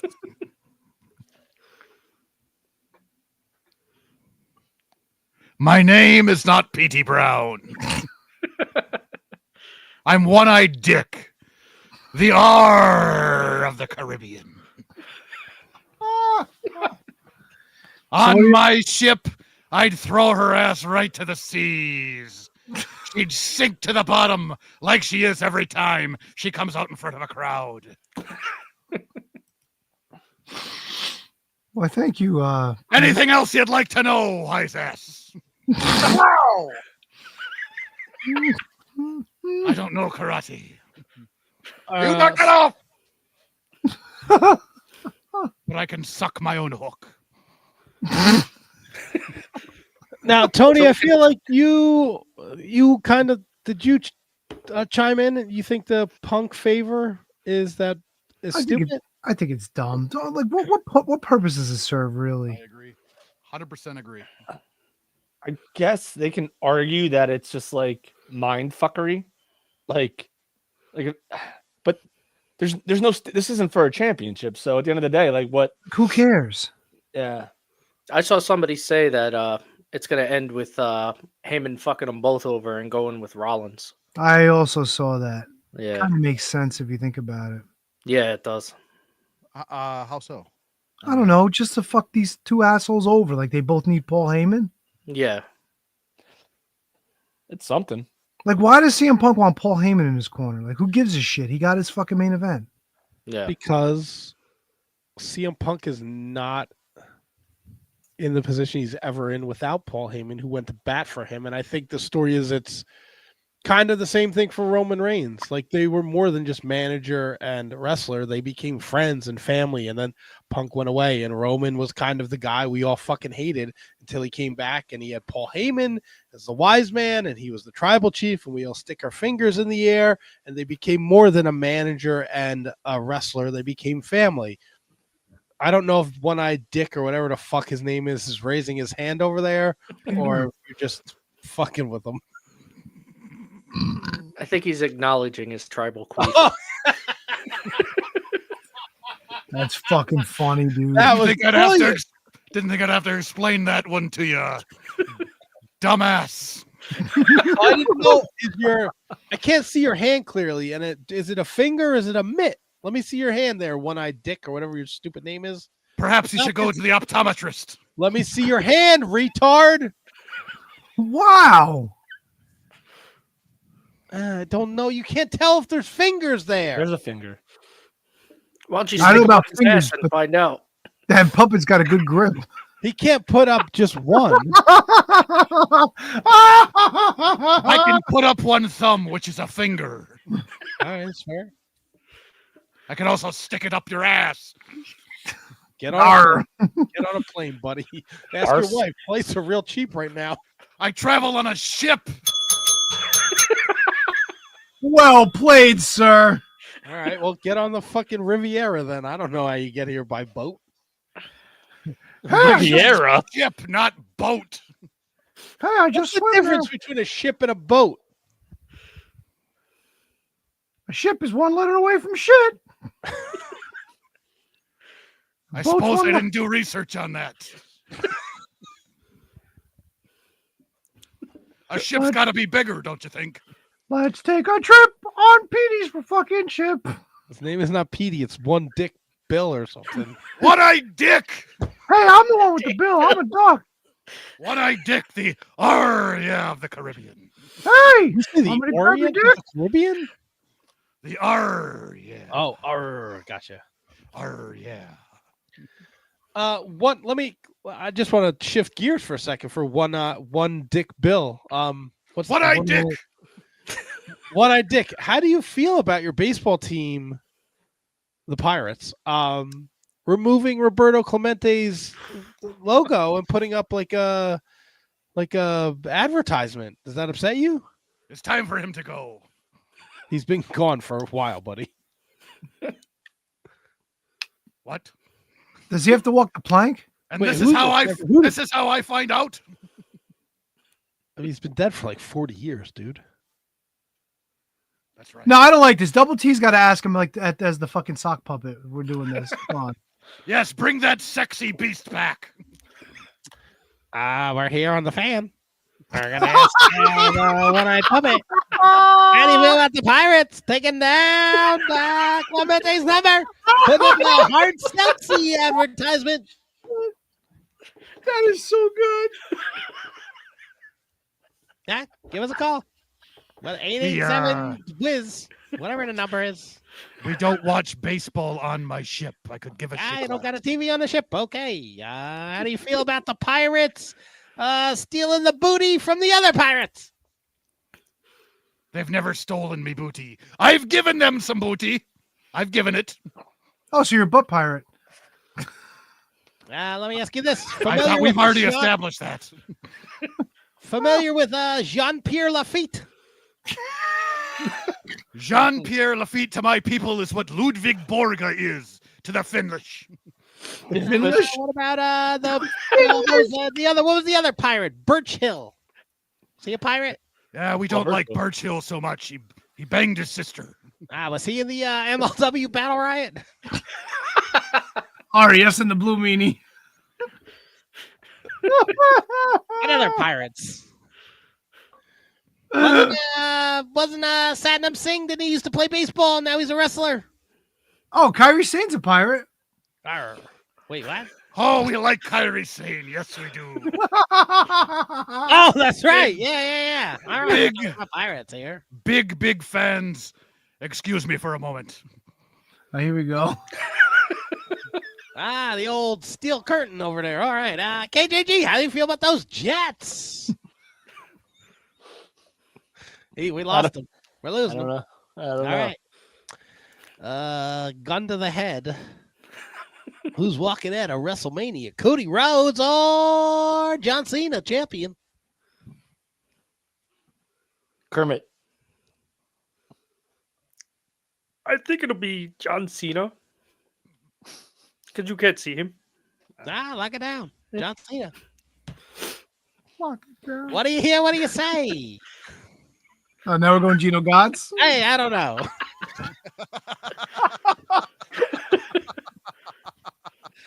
That was an amazing Chris Russo impression, by the way. For those of you who either don't listen to Sirius or not from New York, that was amazing. Thanks, Tony. Where's the PP guy? Let's get him on the show. Talk analytics. Hey, he's taking a shit. I'll get him back soon. You ever have duck? Duck's delicious. Hey, not eating me. Hey, where's that fat fuck Just Incredible?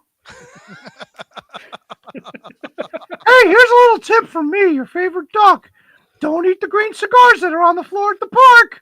They're not made of chocolate. Speaking of tip. Hey, put that thing away. If you are not, you can watch us on Spotify now too. Spotify, YouTube. If you are not watching this is the dumbest shit you've ever seen.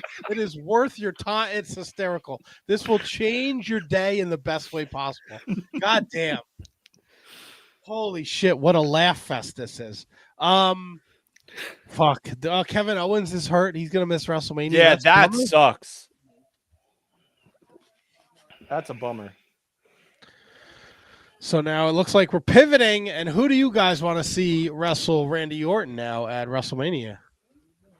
I really hope it's Aldis. I would love to see him in Aldis. I thought you said Elvis. Yeah, I would hope Elvis would be a good pick too. Yeah, Elvis. Yeah. Bring back Disgraceland from TNA. There you go. Or the Kings of Wrestling. The Flying Elvises. Yeah. There's another one. The Kings of Wrestling. Scott Hall. Can't bring him back. So I guess we'll stay in the WrestleMania world. I know HK's got a moon stem for it. This Friday, right? We got WrestleMania 9 Peacock documentary. Yes. Super excited about that. Oh God. This show is It's Don Cheech. fucking rails. Ew. You know Matt, Handsome Kevin, Brundo, KJG. What's up, fellas? What's up, Don Cheech? Whoa. He can't hear us. Sorry to interrupt. I just brought a little pasta for the big bro over here. Yeah, that's all he needs is more fucking noodles. He said I need noodles. Yeah, he does. He does. He's fading away. Yeah, one-eyed pirate. One-eyed dick, dumbass. One-eyed dick is his name. Right.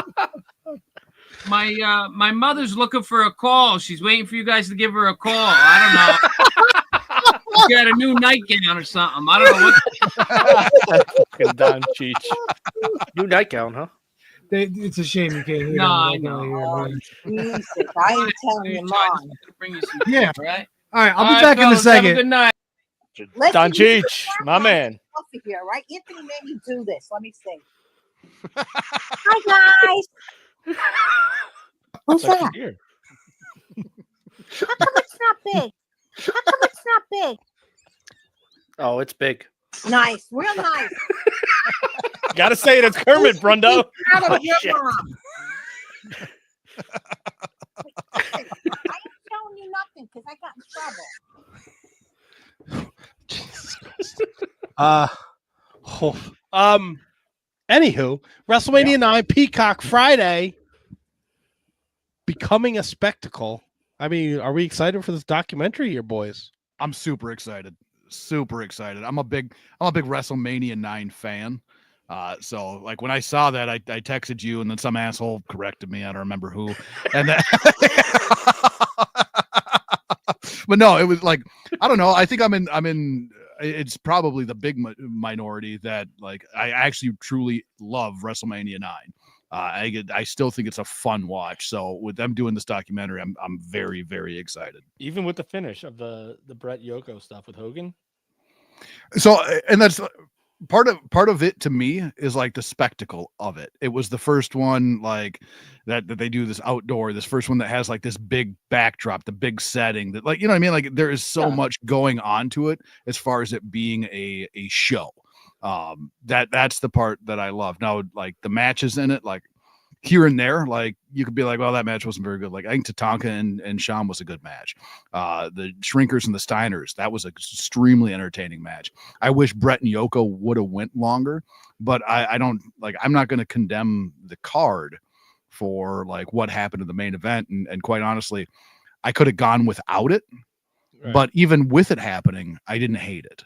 Like I didn't hate the finish when I saw the finish the first time. I didn't hate what happened. So Yeah, I'm curious to see like what it's actually about, because I haven't watched like the trailer for it yet, so I don't know what they're focusing on, if they're focusing on the wrestling or just the production and what's leading up to it.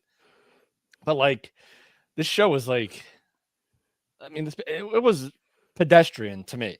Like Lex Luger, Mr. Perfect. Mr. Perfect's on his way, like past his prime, on his way out. Lex Luger's just coming in narcissist. Razor Ramon and your boy Bobby B, right? Love it.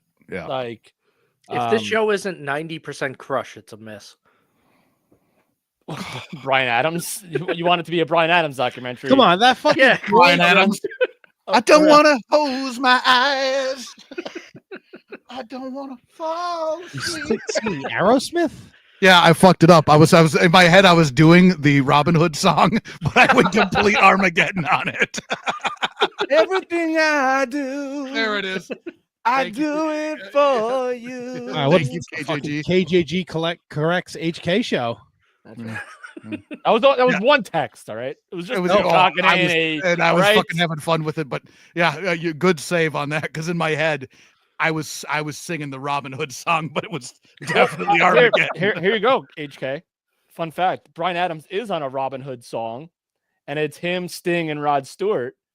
All for one and all for love. All right. Scott George says WrestleMania 9 worst WrestleMania ever. I don't think so, man. There's some of It might those have been 3 Musketeers, by the way. But yeah, I don't think it was the worst WrestleMania ever. No, 2 Wait, is those 2010s. Shit. Double T, you did the bracket. Oh god, We did do it. We did do it. WrestleMania 9 was not the worst, correct? No, It was close. If it wasn't, I think if it was like didn't win. Two was one of the ones that didn't make the final cut. I remember that. yeah, because we had to narrow it down to 32 manias, and we had a couple play-ins. I don't know. 11's pretty shitty. Yeah, it's either Yeah. 9. I think it's either 9 or 11 that took the prize for that. No, but 9 made the tournament. But no, but it's like the worst. That's not good. It's the No, but- worst WrestleManias of all time. No, the tournament best was the WrestleManias of all best time. Yeah, it was the best. Okay, yeah, never mind. 9 Yeah, yeah. made the tournament. Yeah. I mean, look, the booking of WrestleMania 9 wasn't like Tatanka winning by countout. He was like undefeated up to this point. Like, I think a Tatanka IC run would have been fucking cool. Sean didn't lose just to got it. anybody. Sean didn't lose to anybody clean. Yeah. Yes, I know. That's why he's my favorite wrestler. Oh, that's good. That's good. No, because that's part of the reason why I think he's a complete fucking jerk off. Scott George, though, he shows his work. 15 and 16 suck too. Yeah, he's right. 16 was 2000, right? Yes. Yeah. Yeah, There was like that not was a one one- singles match on the fucking show. Yeah. Yes. Yeah. Hardcore Battle Royal. Yeah. Yeah. A McMahon in every corner. Yep. Oof. Fucking yeah. Ice-T rapping forever. Pimpin' ain't easy, Horrible. man. That's all he said. He didn't rap. He just said pimpin' ain't easy. WrestleMania 2000 was, I just pulled it up here. Boss Man Bull Buchanan against the Godfather D'Lo, the Hardcore Battle Royal. TNA defeated Head Cheese. Edge and Christian, Dudley Boys, Hardys, Triangle Ladder match. All right, that's all right. Terry Runnels defeated the Cat with Val Venis. We got our special guest referee. We got our singles match. All right. China and Too Cool defeated the Radicals. Benoit, Jericho, Kurt Angle, 2-fall triple threat match for the IC European title. Kane and Rikishi against X-Pac Road Dogg, and then Triple H, The Rock, Mick Foley, Big Show 4-way dance. Yeah. That's pretty bad. That is pretty bad. 15 wasn't much better either, was it, huh? It was Rock Austin at top, right? Yeah, 15 was Rock Austin. Oh, that's the where the Undertaker hangs the Boss Man. No, that was Hell in a great. Cell match. That's the Triple H turn too, correct? Yeah. Yeah. Shane and X-Pac, yeah. Yeah. Is China's already in the corporation and then Triple H joins her, or Oh, it's something fucking weird because she's with Kane. yeah, like one of them joined. They may have both joined the same night if I remember correctly. Maybe Scott think George so. knows, I think so. but like, I think China may have joined like a week prior. But I just know that after WrestleMania 15, they both end up in the corporation. Right. Yeah. Swerve, And then the corporate bro. ministry. Swerve. The fucking Swerve. Eat a shit. I just remember that from Billy Gunn coming down for the save, sliding into the ring and nearly sliding all the way out. All the way. Amazing. Yeah. Nobody all the way slides across like the Billy ring. Gunn. Nobody slides like Billy Gunn. I got a fun fact for you guys. Oh. So you know how WrestleMania this year has Naomi and Jade. That's right.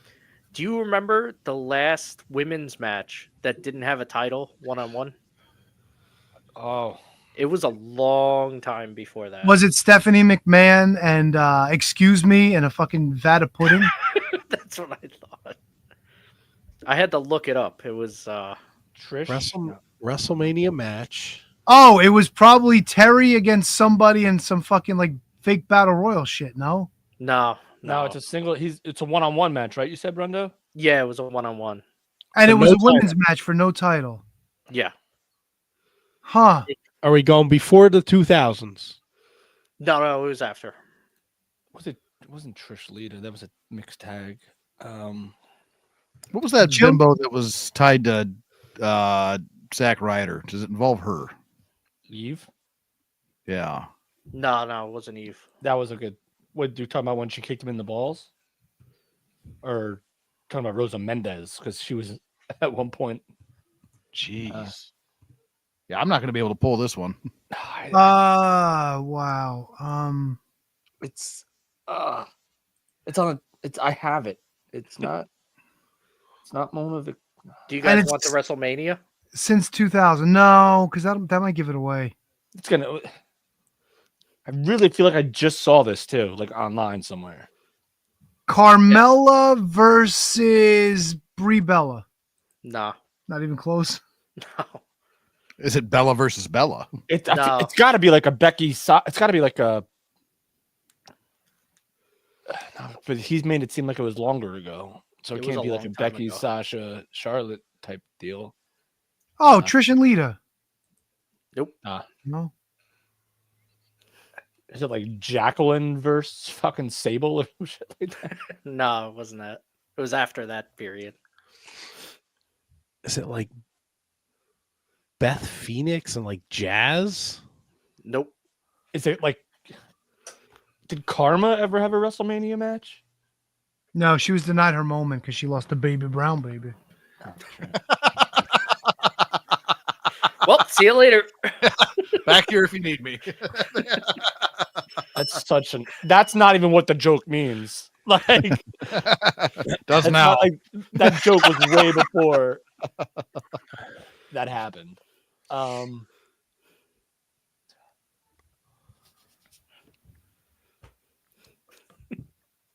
Is it? It's not Molly Holly. It's not. Ooh wee ooh! I look just like Molly Holly. It's not Ivy Chinos for the best. Is Tori Wilson involved? She sure was. Oh, it's Tori and Hancock. No.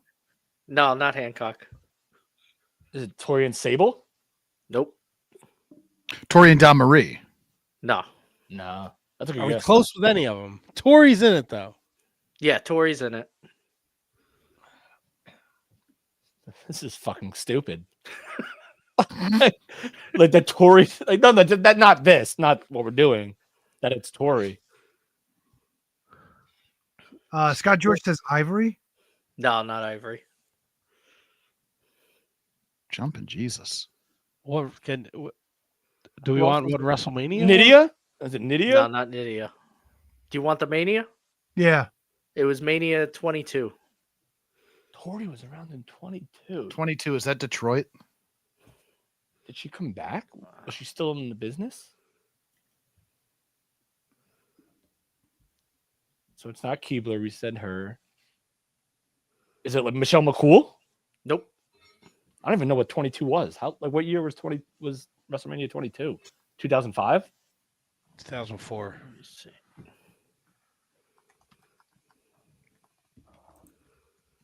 Tori. Oh, dang, all right. So that's It right. was Chicago HK, not Detroit. Okay. Was it a real wrestler or was it like a valet wrestler? Oh. No. I'd say she was in the middle. Did I say Jillian Hall? It's not her. Fuck. Was it like Maria? Oh, what's her name? Fuck. Charmel. No. Fuck. It's a real ball buster. Okay, because I know the answer, but I don't want to give it away. Was she also really in Playboy though? Christy Hemme. No, not No, Christina. it's Ashley Massaro. Nope. What? How many? Of these... Candice Michelle.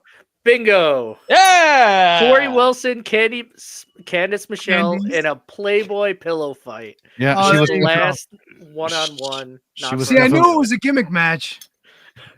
Yeah, she was definitely in Playboy. She sure was. She was the GoDaddy girl, wasn't she? She sure was. That's Fuck right. yeah. HK, maybe make sure you watch that next time. Wait. Was Candice Michelle also the one that tried to jump off the top and her feet got hooked and she came down on her fucking head? Oh God. Wasn't that her? I'm pretty sure that was Candice Michelle. Now I got to Wikipedia this bitch. Nope. Jesus. I'm looking her up right now. Let's see. Candice Michelle. Vince's Devils. Yeah, she was with Tori Wilson and Victoria as Vince's Devils. Jesus. Not to be confused. It says when I Google it, it says Candice Michelle broken nose. So I have a feeling that's it. No, that was when Victoria kicked her in the face. Oh, okay. So now it's playing the game. Who was Tony thinking of? It was in tons of. Oh, she also was defeated by Tori Wilson on a June 12th episode of Raw in the first ever Wet and Wild match involving water balloons and squirt guns. Happy birthday to KJJ. Wait a second. Squirt guns, Tony? Fuck yeah, dude. Where's your puppet? Is your puppet there? Fucking here we go. Squirt guns, you say? Squirt guns, you say? Oh, the feud continued sporadically in backstage segments where Candice was depicted as Vince McMahon's sex slave. Big fucking surprise there. Oh, she was also in a Kelly dance segment on the only ECW that matters on Kelly's expose, and she attempted to seduce Kelly in a backstage segment. I gotta start rewatching ECW. Fuck yeah, dude, the best ECW of all times. She had a wand. There's got to be a best of Candice out there somewhere. Best of Oh, yeah, it's right up here, Brundo. One night stand. It's right up here. One night stand. Candice Michelle defeated Melina in the first ever match held in a swimming pool full of pudding. I pity the swimming pool. Wait, what was that, Tony? I got to remember that for homework. It's one night stand. It's got to be 2007. Yeah, it wasn't the first one. Think about it. What happened? Oh, God, wait a minute. Candice legitimately cracked her clavicle during a rematch for the women's title against Beth Phoenix. Phoenix ran into the ropes, causing Candice to fall face first off the turnbuckle onto her face, neck, and shoulders. God. That was it. Knock it off. You knock it off!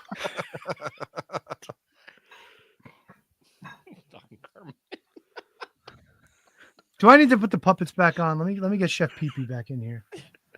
Little baby?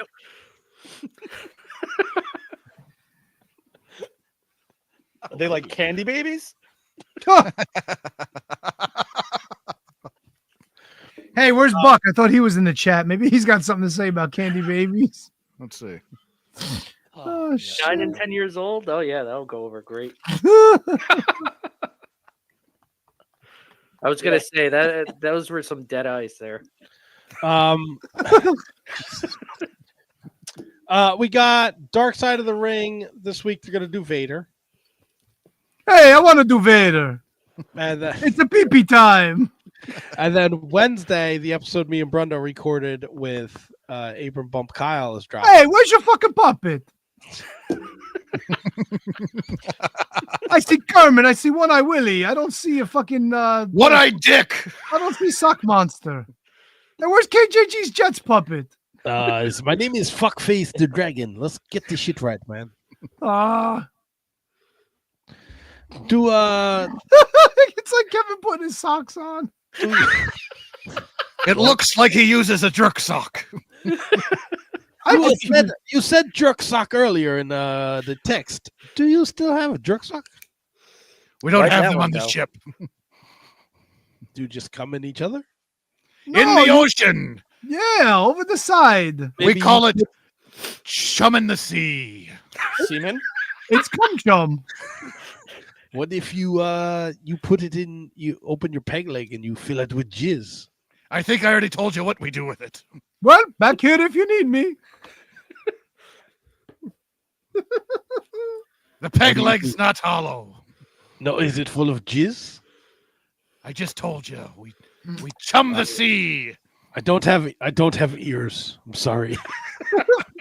My third leg ears. is also a peg leg made of wood. Really gets the ladies. I see. Does it look like Kermit's?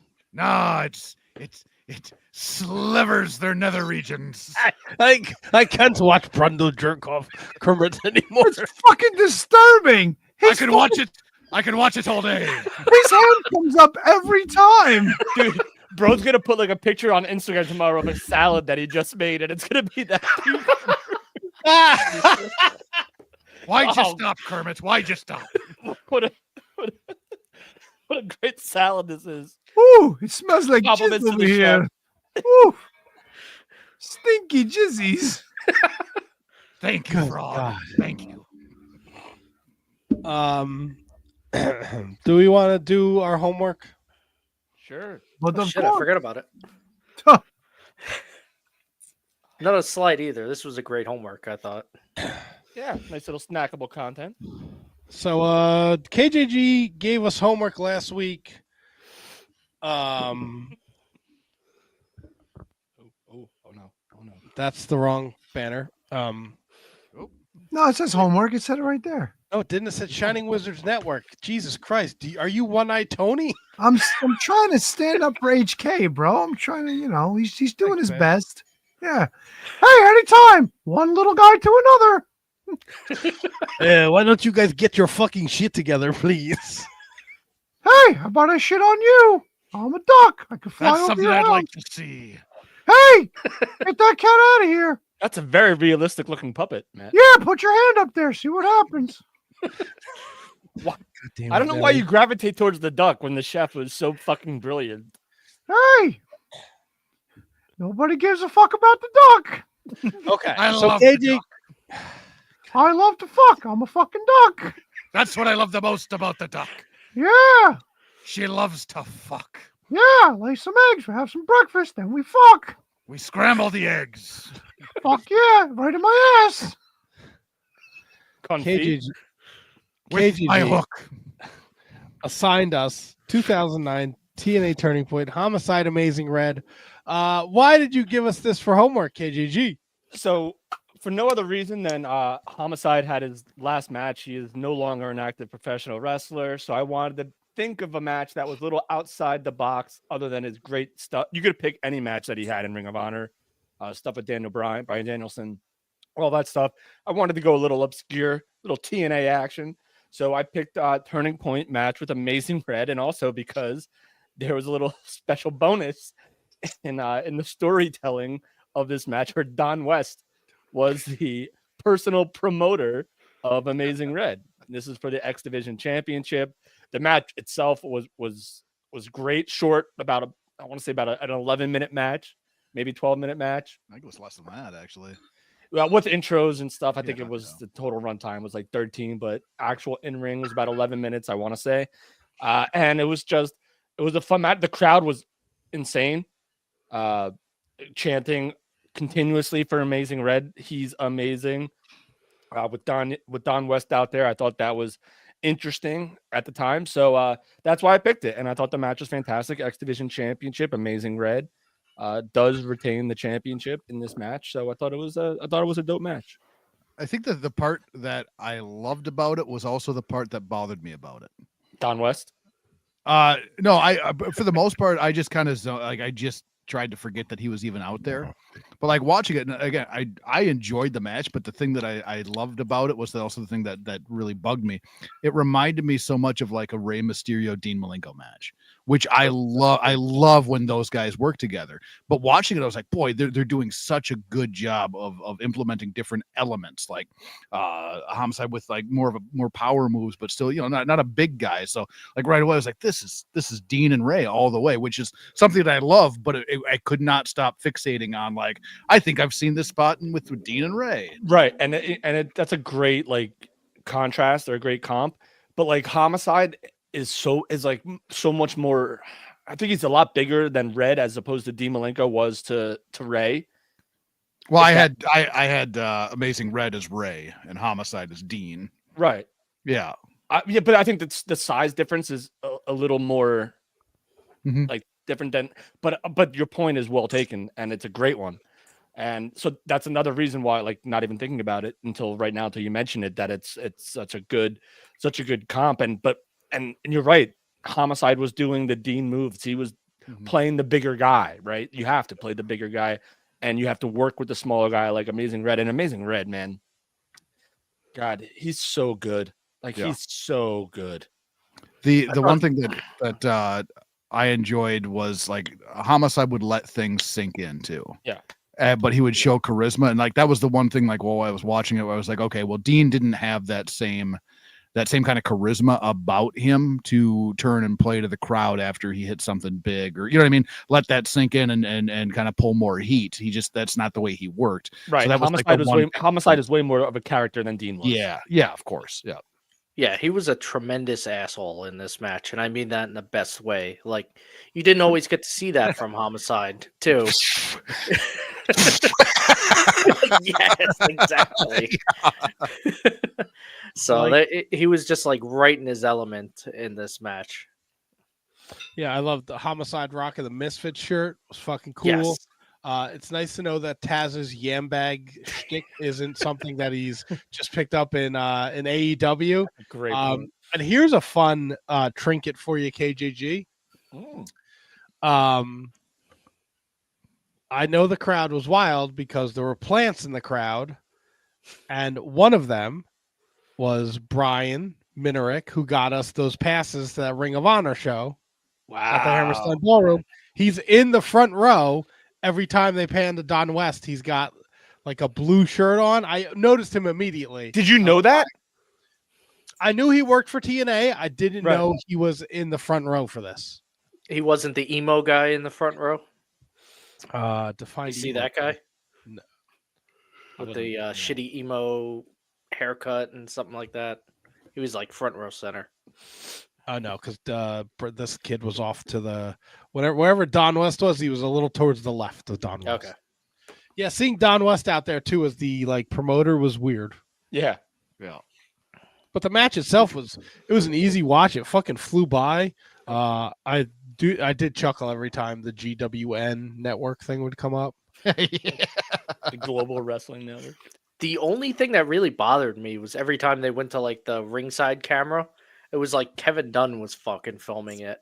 It was so shaky. Yeah, a lot of shaky, a lot of zoom in and zoom outs, especially in the first couple of minutes. It was bad. It didn't really hurt the match, but it was just like it hurt my watching of the match, if that makes sense. Yeah. And also, like I'm not a huge fan of the 6-sided ring, but to go back and like watch this again with it was kind of nostalgic. Like it made me feel okay. I love the 6-sided ring. Yeah, that was the thing. Like to me, like I stumbled upon TNA flipping through channels. Like I obviously they had their weekly pay-per-views, which I caught at a fair amount of them at a friend's house. But like when they made Fox Sports Net, like flipping through the channels and catching that 6-sided ring. That's why I stopped, and that's why I stayed with them in the beginning because it was different. It was completely different. It was something to stay with. He stopped because it said TNA on the guide. Let's get that straight. You fucking pervert. Because I didn't have the internet, Brundo. It was dial-up times at times. You know, it took a little. I know it was. It was not dial-up times then. I mean, he is in the Midwest, so he could have been a couple years behind KJG. Yeah, he just exactly. figured out how the post office works. So, yeah. So yeah, Tony, what did you think of this match? Aside from the camera jumping, there was the one spot where Amazing Red went off the top and Homicide kind of hit a cutter that kind of looked like it was flubbed a little bit. But what I did like was like HK said, a lot of Homicide taking control, slowing things down. I like that Amazing Red was aerial, but he only did one dive to the outside and everything else was simple stuff in the ring.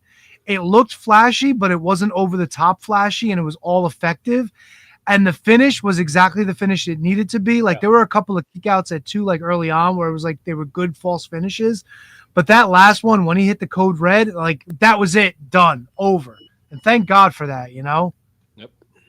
I enjoyed it. And like Matt said, it was a quick watch. It was easy. I felt nauseous in the first fucking minute or two, but after that, and I did like after a while, at one point, Homicide went to powder, but there's 6 turnbuckle posts and not 4. And when he went to slide out, he saw it was behind him. So he quick rolled and he rolled out. And then for good measure, while he was running past Don West, he just gave him a shove, which I thought was fucking great ring presence. And then by the time he turned around, that was when Amazing Red hit the dive. It was fucking perfect. I enjoyed it, man. It was a TNA match that I could give a thumbs up to. Yeah, man. Yeah, no, I agree.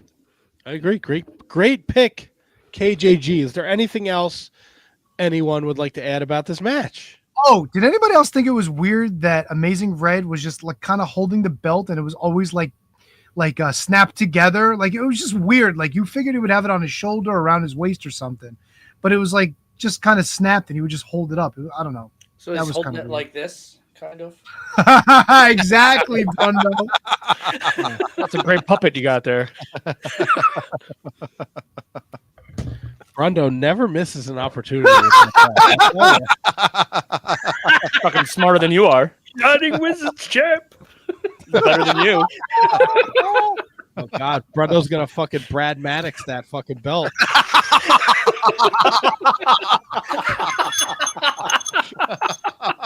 Surprised he hasn't done it already. Who said I didn't? Yeah, that's a very good point. It was a good point. Right in the fucking eye. Yeah. All right. I think I'm up for, No. I think I'm up for homework this week because Tony will not be here next week. Yep, which means I get to send you guys a video production next week.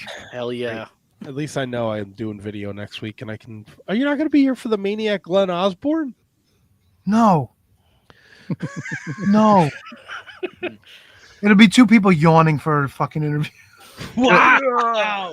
Can the chef put in your send in your homework, Tony? Yeah, I'll bring it to the funeral.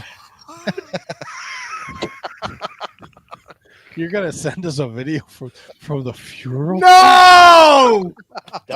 I'm not gonna lie, that'd be fucking incredible. No, he was talking about Chef Pee-Pee. I might actually do it. You should do with Chef Pee-Pee from the. Maybe I'll call it on location. I'm sure the signal down in Florida will be better than the one in Mexico. Yeah, call it from Hogan's restaurant. Oh, I might be singing karaoke again next week, boys. Sing us the homework. Oh my God, that would be fucking amazing. If I could get a seat where my kid can fucking put it live, that would be fucking awesome. That would. I think you should let the listeners of the Shining Wizard Wrestling Podcast pick the song you sing too. Bonus points if you can get a duet that I could sing with the kid, because I want him to come up on stage. Oh, do Leather and Lace. Do I know Leather and Lace? What is that? Do what's the It's Stevie Nicks and God, who is it? Stevie Nicks and No, if I'm gonna do something gay, it's gonna be Summer Lovin'. do a little extreme, wholehearted. Don Henley. there it is. Stevie Nicks done. Yeah, that's a good one. I know, Ebony and Ivory. I'll do my Roddy Piper impression. Ebony and Ivory. Don't you know? Do Cardi What's B's your hair, WAP. I'm sure Oh, you want me to sing Hogan would WAP? love that. Yeah. No, I'll get thrown out for that one. Well, No foul language. The Hulkster's born again. Will you get thrown out because of the lyrics or because who actually sings it? Probably lyrics. I think they might be okay with the Cardi B. You think so? All right, so I'm up for homework this week. Oh, I get you, Brundo. I'm fucking old, but I ain't that stupid. I saw what Brundo was doing there. I didn't.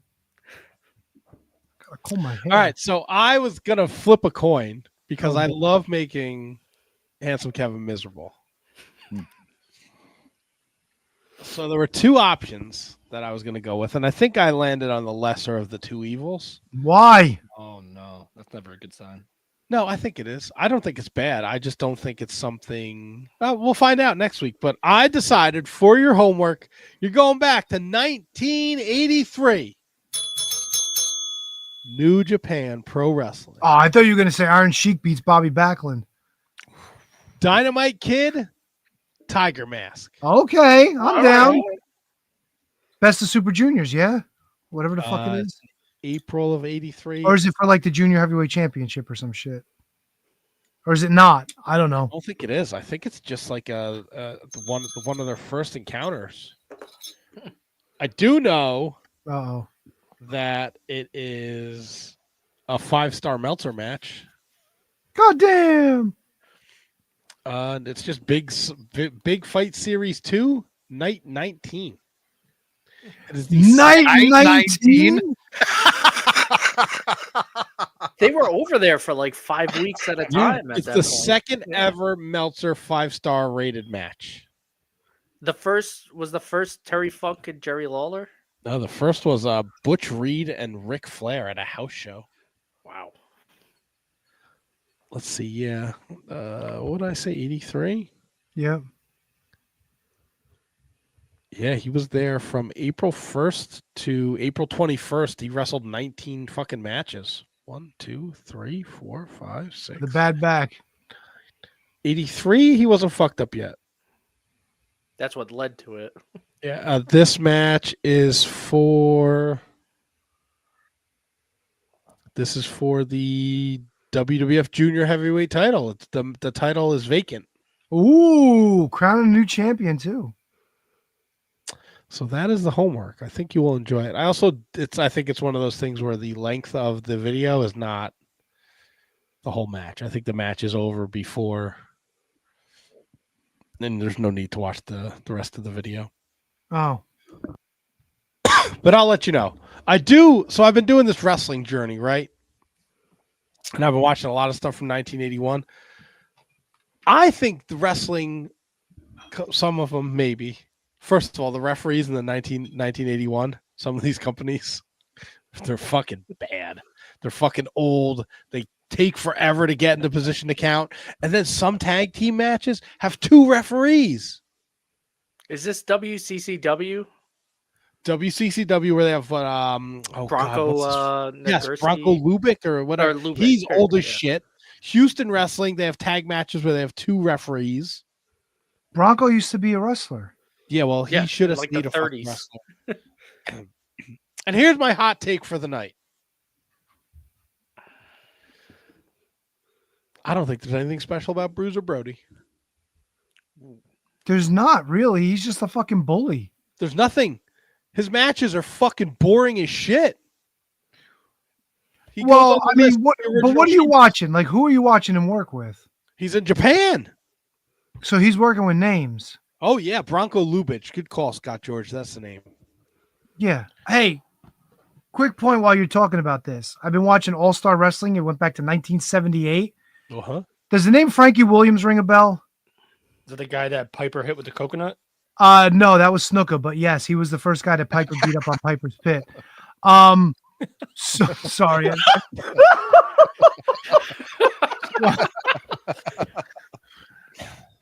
So Frankie Williams is a perennial jobber all through like All-Star Wrestling, Championship Wrestling. They brought in for this episode in 1978 Mil Mascaras, and he fucking has a match with Frankie fucking Williams. I don't know about you guys, but you're bringing in Mil Mascaras. Maybe you want to give him like a Rene Goulet or somebody like a little more up the fucking chain than Frankie Williams. Like even a Johnny Rods or a Baron Mikel Cicluna. You know what I'm saying? Maybe they just figured like Mil Mascaras, he's gonna do whatever the fuck he wants. Let's just, give him somebody to slaughter out there. That one really fucking blew my mind. That one blew my mind. That was funny. How about I watched Jesse Ventura wrestle Kurt Hennig from 1981. That's fantastic. AWA, I would imagine. No, it was fucking WWF. Get the fuck out of here. Kurt Hennig's like 8 months in the business. That's got to be a Championship Wrestling episode, no? Because Jim Duggan made a few appearances in like 80, 81 on those episodes. Hennig a babyface? Big Jim? Yeah. Hennig is just Kurt Hennig. He's like a job guy. Yeah. I showed Handsome Kevin, Irish Pat Barrett, and Kevin Sullivan in tag matches in 1976 in WWF. Awesome. tell me how you feel about this, guys. I don't think that I've ever sat down and watched a Jesse Ventura match. Oh, there's something else. Back in the heyday of like the gold, like when the golden era was first starting, just before he found out he had blood clots and he had to retire, there's a match. It's him.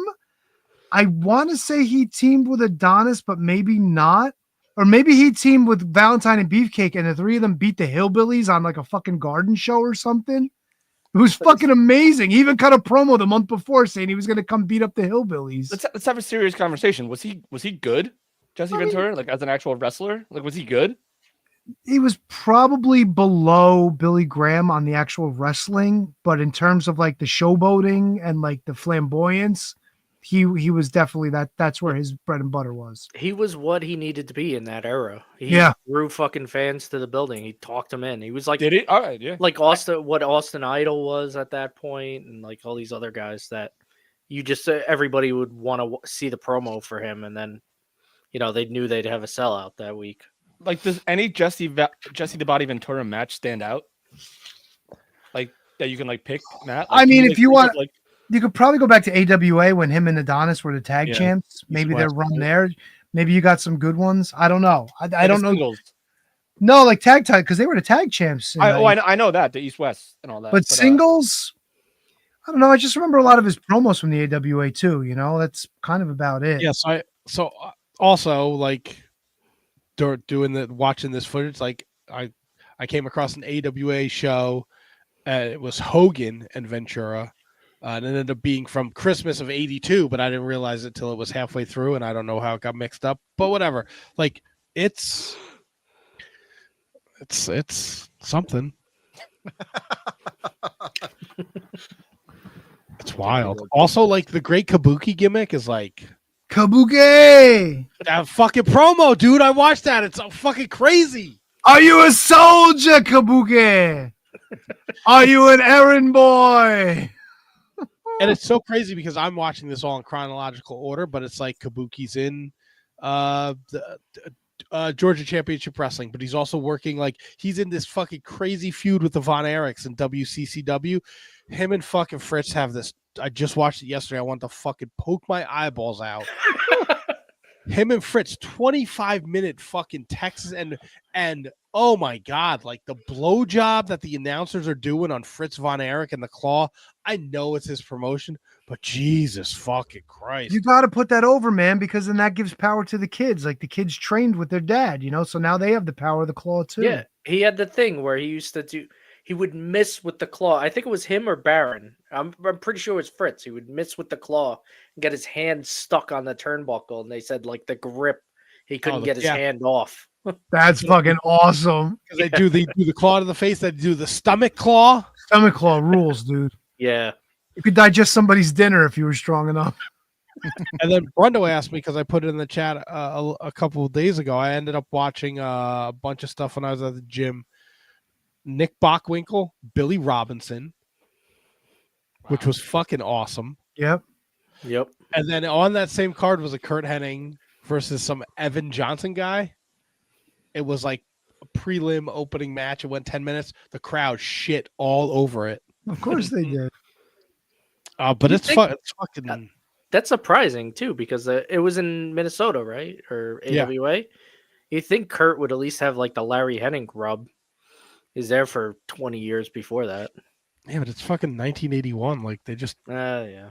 They didn't give a... Like, it was fucking a 10-minute, two guys who aren't established yet, just having a wrestling match. Like, nobody wanted to see that. Larry the Axe Hennig, the guy who went from being a fucking amazing fucking wrestler and a name in the business to fucking keeping watch over Buck Zumhoff, who was interrupting a fucking cancer kid speech at a fucking wrestling show. Sometimes life is fucking stupid. Life is stupid, like a Killer Tim Brooks El Solitario match. That sounds like a fucking Tony Khan gimmick. Hey, I was playing solitaire in my office and doing some blow. El Solitario. Allegedly. The master of the one count. El Solitario. Well, this has been a fucking blast. I think Puppets went over like gangbusters. Yeah, we might have to bring that back once in a while. Yeah, I think I need to up my. I think I need to get a real puppet now. I gotta get one that'll fucking like be a little bigger. I think those are made for like kids. The fucking chef puppet. I mean, HK, your hands are a little smaller, so maybe you didn't have a problem. Well, and I'm guessing you ordered it from the same one that I ordered it from because I almost ordered that same puppet. But there is youth and adult size puppets. Oh, maybe yeah. Maybe you just information ordered- you're not getting anywhere else, people. Yeah. You know, I really wanted to order. I really wanted to get the Latina girl puppet. I almost got that. That would have been really funny.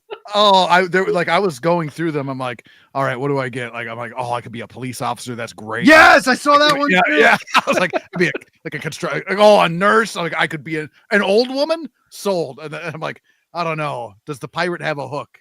And I was like, yeah, gotta go with the pirate. I mean, I had to go with the fucking pizza chef, right? When it showed up and it was his hook was all mangled, I was like, that's my guy. He's been using that hook, man. It's been up some places. The hook. Special thanks to Mikko Maestro for joining us. Yeah, I'm a little annoyed that he just fucking ghosted me. I was gonna answer his question. I mean, you could DM him if you really want to. I really don't. Yeah, go for it. Yeah. He said he missed you. Did he? Yeah. He was DMing me already after the show. He was asking me to watch some videos that he made or some shit. Oh boy. No Manscone Pizza for those videos though. Oh boy. Well, I looked on the Manscone Pizza website. Too bad they don't have merch because I would have fucking paid the shipping to get us all Manscone Pizza shirts. Does Mikko have any pull? Well, you know, maybe just a little bit like the puppet. We are with Sans Tony next week, but we got Tony will be in the Sands. I hope so, man. You And in deserve the Hulk Hogan fucking hangout, baby. But we'll have the Maniac Glenn Osborne joining us to talk WrestleCon. And we will be finding out about HK's weekend. Polaco Watch. Polaco Watch is off next week. Shit. The conclusion. We'll have Tony's going to send us a video with his homework. We got a new Patreon dropping. The Adventures of JJ Rogue, Handsome Kevin. Him and Brundo sit down and go over HK's journey into this wacky, wild world of professional wrestling. I like it. So I'm excited for that. If you're not part of the Patreon, you should check that out. Yeah, it was a lot of fun to record. I appreciate Brundo sitting down and hanging out with me. It was kind of first episode. We just kind of do the backstory and kind of leading into the first match, and the second episode will be everything about the backstory and the second. So yeah, just gonna go week by or show by show. Just gonna give you all the information and details, backstage, front stage, center stage, all of it. Fuck yeah. Fuck yeah. Anybody got any plugs for this week aside from Polaco Watch actually coming to fruition?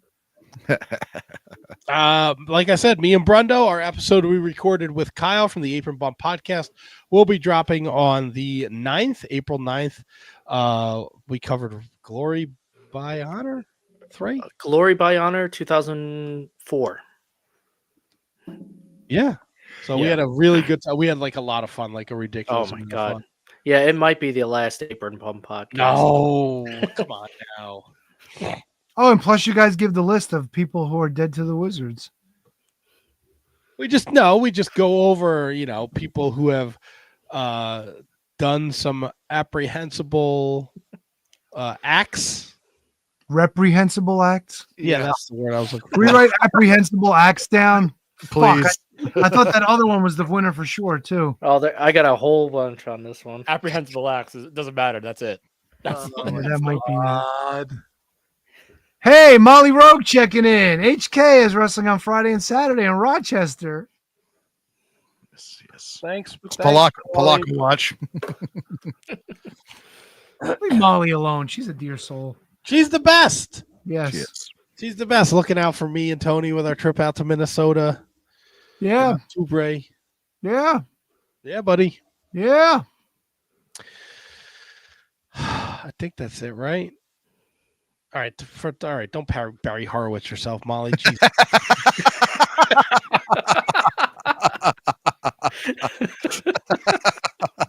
Take it easy over there. Yeah, I know. Right. She's not. Yeah, so I think that's it, right? And with that, we cue the music. This has been a production of the Shining Wizards Network. For everything Shining Wizards, visit shiningwizards.com. And don't forget to listen to all the great shows of the Shining Wizards Network. And let's thank those that support us at the Patreon. Executive producer Manny Grazzo, Kate the Hitters, Matty Garifo, relation to the KJD, Milwaukee Tom, the Kathy Omer, the Matt Michael Hammond, the Keith Parker, Uncle Biscuits and what? Emily Brock, Jesse Elwell, the Scott George, the William Mercier Jr., Al Day, and the Ryan Sherlong. Thank you for the Wizard. Jesus. Good night, Diana. I'm Horny. hungry. I got to go. Horny. Gotta go. She can bring my balls together under her chin.